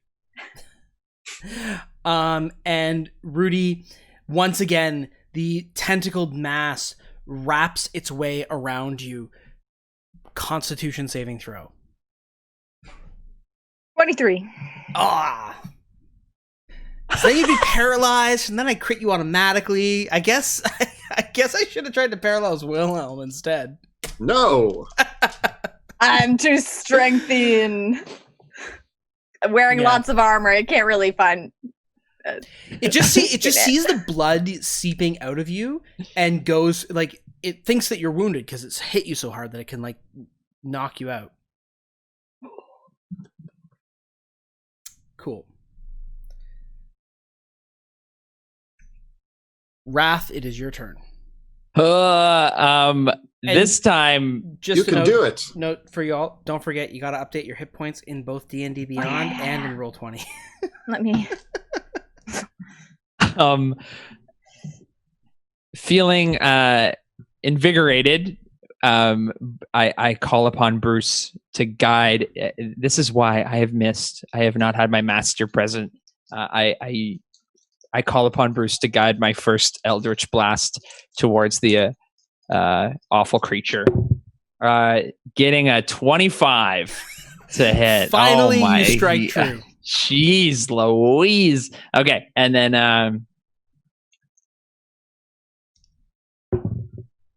oh, there we go. 20 damage. That's a 9 and a 6. So the first bolt, Bruce is like up here, and I was like, oh, and I let out the bolt. The second one, I'm gonna aim closer to one of its arms, getting a 19 to hit. Another solidly placed hit. Ooh. The And two can I add blasts. hex? Yep, you benefit from both hex and the yep. Only 11 damage. Still with the magical barrage finally crashes into the creature, and it heaves and groans, screeching out this "Rah!" and as the tentacles kind of whir with the crackling noises, the dilapidated head, almost like this chortling vocal cords. My brother, what happened? You used to be cool. You actually know him? No, he thinks I'm his brother. I said in your head. Are you still transformed? Oh yeah, Wilhelm. it's a mind game. I suppose I'm grappled again. Yep. I will attempt to break out. This time, I guess, without advantage. He's still hexed. Still hexed. All right, so I will attempt to break out, getting a 21. You slip free. And I will use my bonus action to cunning action disengage. And again, I will return to this corner. Okay. It's very safe. I feel very safe over there. The other townsfolk. I still have one of them remaining. I got one. Yeah. I got one of them. He is going to press the attack against Rudy, getting a 15 and a 13 to hit. As he tries to smash you with the Morningstar, actually it buckles off the claw that grabs you. Rudy, you're up. All right, I turn towards this magnificent beast in its claw, and I'm like, I just want to get a bit closer so I can smash your face in, and I go at it. Its face is basically smashed in from the inside. So she's correcting its face. A 17 to hit. That is a hit. Woo! For 8 damage. Woo! Second. Nice. Nope, that one 13 doesn't hit, and I'll take my last one. 14. No. Ah! Again, it's almost like plate armor around this thing. It's AC waving me around. It's waving me. Yep. Jared presses its attack against you, Rudy. With you paralyzed, with you held in place, it brings the pincers in, getting getting an 18 and a 13 to hit. Shield. Okay, she's doing it. And it's what the heck? It's gonna try to paralyze you with the tongues too. What the heck? Just pump that poison into your veins. 15. You're still okay.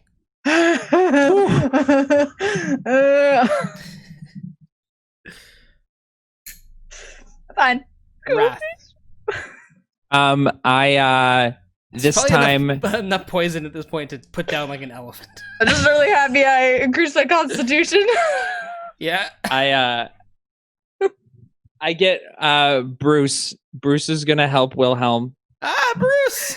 And The he real whispers in his mind, "I will guide your sword." Which creature is he helping me attack? The Jared. Okay. And then I'm going to just take my shots regularly with the Eldritch Blast.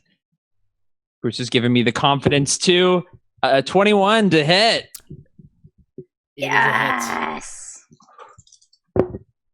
For 10 damage.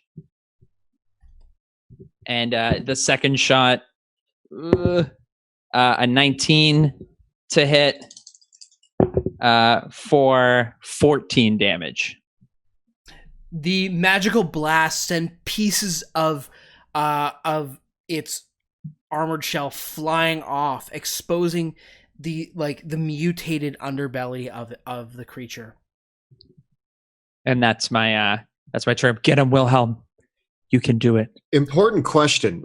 Bruce just spoke in my head. Did I hear that? Did I hear a random voice? Of course not. Okay. No, that's crazy. I can't talk. That you would definitely be going crazy if that happened. Good. I thought I heard something say that it was going to guide my blade, and I assumed that was the voice of my father speaking to me as I run up, and with advantage, thanks to my father's internal voice, I strike at the beast. Getting a... Oh, where's my... I should know what it is by now. 22 to hit. The armored shell blown off by Wrath's magic, and you can see a beating heart within a rib cage, and your bolt strikes true. Roll the damage.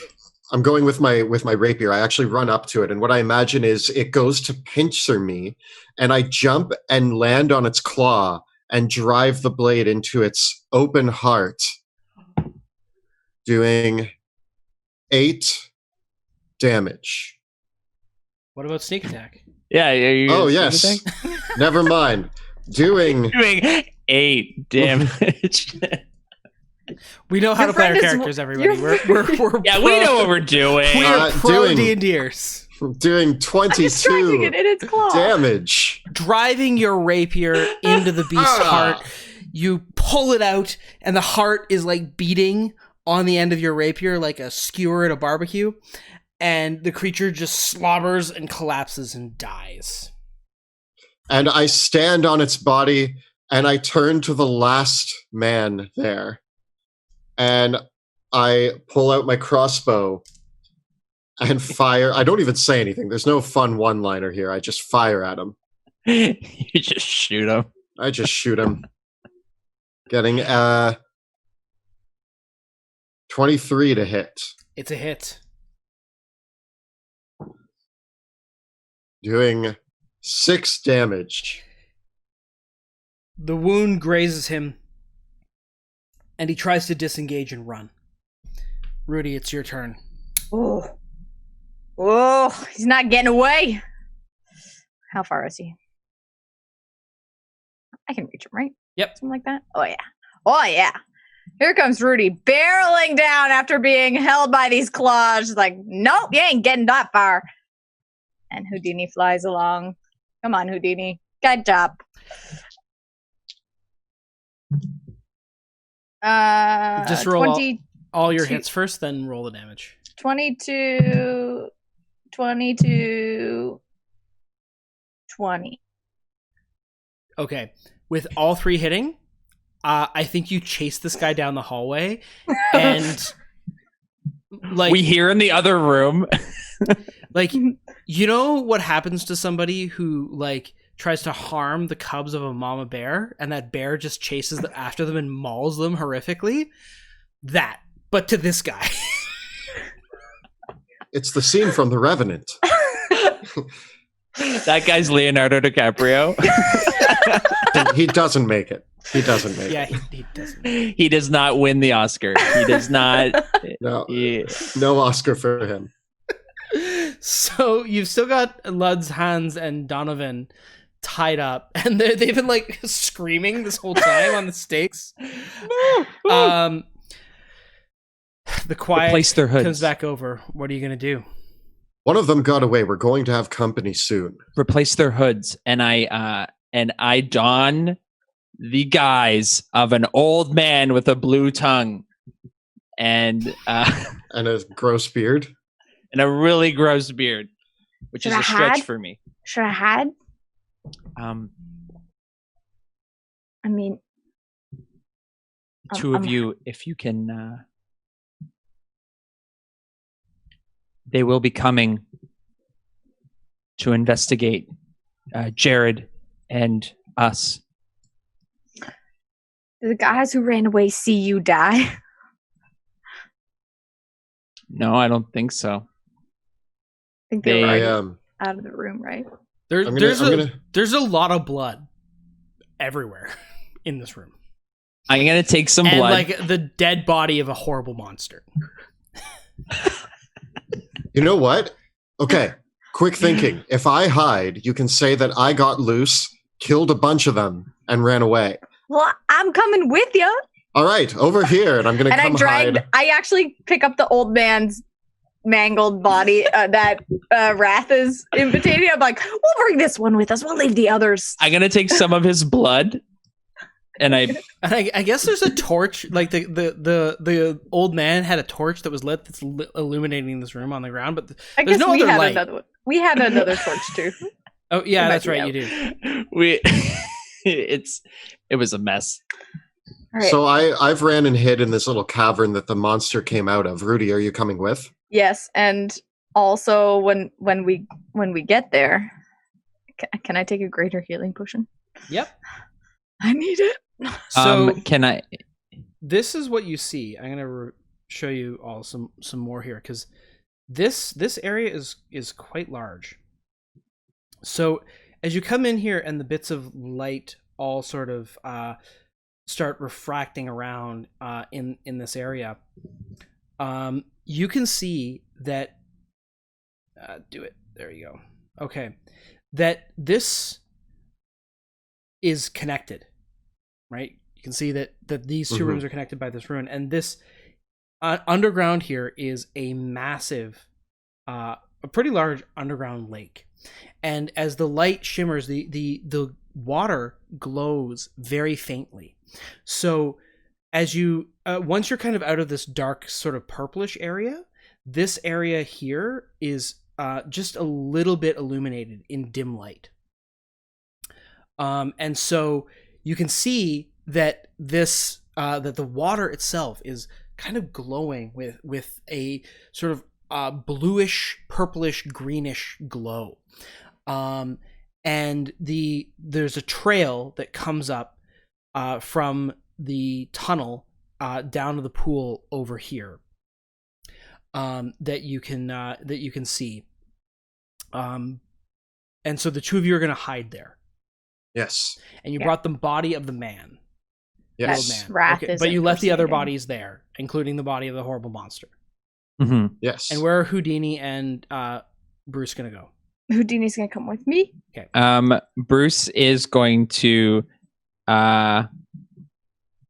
follow them as well, and I'm gonna wait a few beats in the room.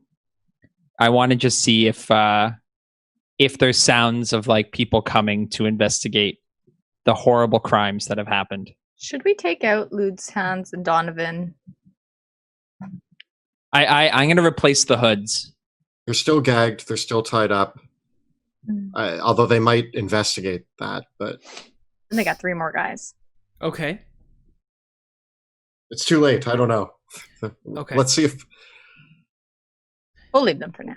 All For of now. you can roll me a d6. I there don't- it is. Ever have haunting nightmares about this? 4. I got a 3. I got a 6. Okay.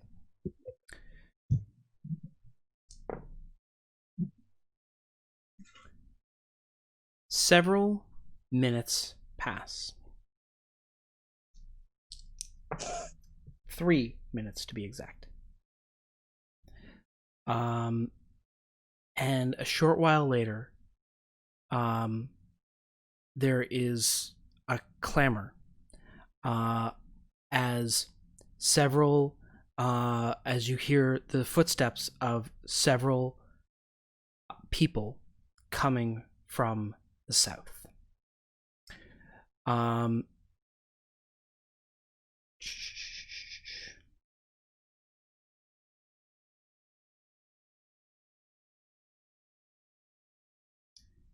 Okay.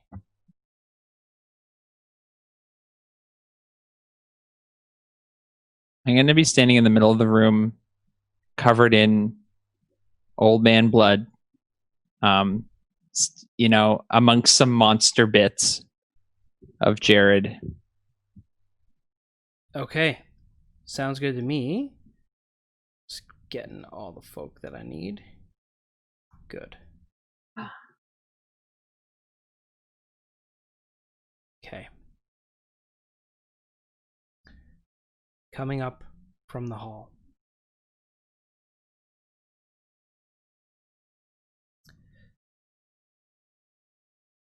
Come a group of robed townsfolk. They are their skin has taken on a deathly pallor. What pigment in their skin has twisted several hues towards blue. So there are men and women amongst them. All of their eyes are covered in these milky cataracts. Their tongues have turned blue. Their lips are this purplish blue color as well. And all of them are significantly paler than what they should be, as if they were corpses rotting. But they're not. They're well and alive. With them is the wounded man who had fled earlier. And at the head of them is a single man wearing plate armor and carrying a great axe. And beside him, he has a chainmail coif over his head, and a visor covering over his eyes. And beside him is a leather-armored woman with black hair and, again, these eyes of milky cataracts.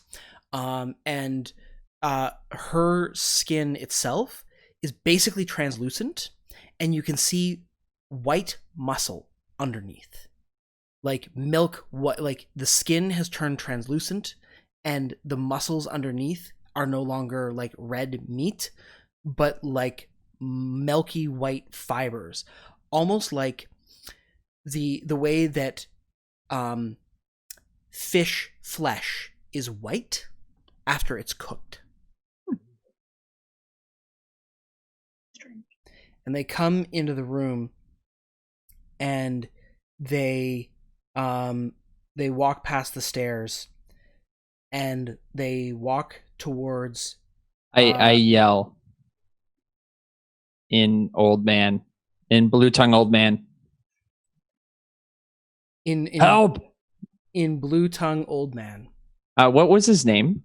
I mean, just for maybe, or I mean, I don't want to. If I didn't know it, I don't know it. But basically, after I had heard him speaking, did I hear him speaking for at least a minute? Is that Yes, you did.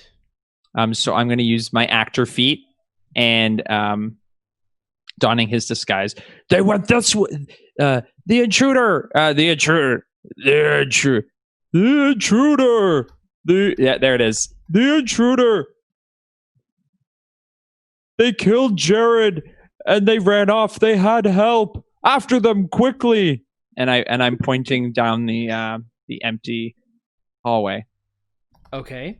Like where we are? Like back down the which way are you pointing? Like back down like kind of the way they came. Like she says maybe motioning towards like the upstairs. The She says the stairway. She looks at you, her eyes glowing with the color of magic. Uh-oh. And she says, "Your illusions don't fool me." They fool most people. And she says, "Who are you?" I being found out, I like my shoulders come down, like I become much more relaxed. I stand up, I start to brush off the extra blood and Jared bits that I've tried to place on me as some sort of like, set pieces. The wounded one steps forward and says, There was one other. I think there's at least two others. The three with the hoods, it's probably just another trap or a trick." And the man with the great axe starts walking towards you, Wrath. And one of the others walk into the room. These two others walk into the room and start approaching towards you. What do you do? I'm gonna slowly take steps back and all right. You have found me out. I am sent from the village to find out what was going on in this temple. There were some who were wondering about the suspicious activity. I came here with my comrade, but they were slain on the way. The armored man says, "Are these others from the village?" Pointing to the three tied up. You stand still, and he gestures to one of the other townsfolk to go up to the tied up 3. He walks over to Donovan. While this is happening, do I have a chance to sneak along the ridge here to like come around to like over here? Yeah, make a stealth. Yep, you do. Give me a stealth check. I'm not moving. I got an 18. Okay. One of the people takes the back over here. This woman takes the hood off Donovan. It's Donovan. And the octarine-eyed woman nods. Yes, it is. The other 2. It's Luds and Hands. Something has happened. They take the masks off the other 2. And the armored man with the great axe turns to Wrath and says, and points to the corpse, "They've killed Jared. We'll have to take them to the Ancient One. We'll have to take him to the Ancient One, fully conscious." She looks back. She looks at you. You came here looking for answers. You will receive them. But it will cost you a world of pain. And that's where we're going for the night. Told you we should have killed them. We still can. There's still time. We can still kill them. Wow. Well, we're in a pickle, aren't we? Run away! I'll figure it out. I'm sure it's fine. That was great. Super cool. That's we will have to see what happens, but it's good to be back in the driver's seat again, eh? Yeah. So good. Get my feels again. Yep. Feeling out. Well, a massive thank you, as always, once again, to Kelly, Jill, and Joe, and a big thank you to Kyle, who is joining us back in chat once again. Kyle is back not back with us in person, but in digital form. Kyle will be running our chat. We might do a few other infrastructure things here, such as maybe I've been the one running the battle cam while I'm trying to DM at the same time, and I think what I can actually do we might be able to have a way of giving that control to Kyle remotely. So we'll see if we can figure that out and see if we can do that. We'll chat in because that's something that we can possibly improve on as well. So big thank you to Kyle and the rest of the crew for joining us here tonight as well.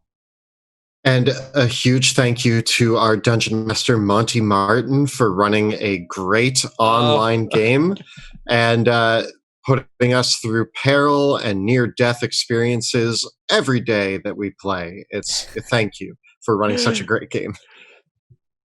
I also want to give a huge thank you to all the provided assets from incredible artists. They're so talented. They've given us the permission to use these assets in our streamed games, but you can use them at your table as well. So we encourage you to check out and actually support all the amazing creators that go above and beyond for us. So we have Roll20 doing our virtual tabletop. We have Battle Maps by Alex VanDerAa of Neutral Party and Ross McConnell of 2 Minute Tabletop. We have custom maps created using DungeonFog and Wonderdraft. We have player character artwork by Jeremy Cole. You've probably seen that mentioned. The NPC token artwork by Mathias Berben. We have monster token artwork from the D&D 5e Monster Manual and a lot of the other source books. We have special effects tokens by Gabriel Pickard, and we obviously have music by Tabletop Audio. So thank you to them all. Amazing. Awesome. Don't forget to check out the links below for our Teespring store, where you can find all of your favorite Dungeon Dudes t-shirts, including all the new ones from Shadows, and of course the classics like Troll Killer, Yes, Yes, Yes, and the Dungeon Dudes logo. Check out bit.ly/Dungeon Dudes merch. If you're enjoying our stream and you want to help support our work, please check us out on Patreon. You can find out how by following the links below or at patreon.com/dungeon_dudes. And if you do join our Patreon, you get exclusive access to our Discord community, where we you're able to chat with us about all things D&D, all the nerdy topics. Also, keep in mind that we do monthly Q&As where we answer Patreon-specific questions, and we also do a monthly voice chat in there where we can chat with all of our lovely patrons through our Discord community. So if you hop onto our Patreon, you can join us in there and hang out with us. And as always, Kelly and I create new videos every other Tuesday and every Thursday on our YouTube channel, where we cover everything Dungeons and Dragons, including advice for players and guides for dungeon masters. It's Bard Week on the channel. So we just had our video drop today of our subclass rankings for the Bard, which has already proven very controversial because we don't like the Swords Bard. And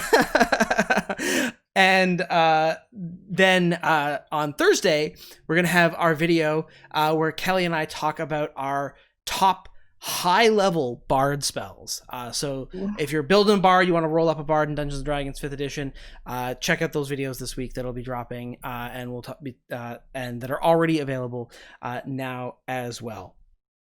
Also, be sure to join us live next Tuesday when we record the campaign live on Twitch. Check us out from 6 p.m. to 9 p.m. Eastern Time at twitch.tv/dungeon_dudes. You can also watch all of the previous episodes from this campaign and our others on our YouTube channel.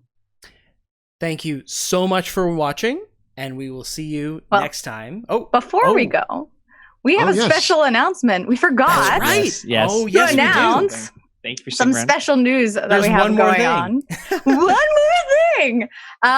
We have a new crew member joining the Dungeon Dudes very soon, in the form of a level 1 human. Big boy.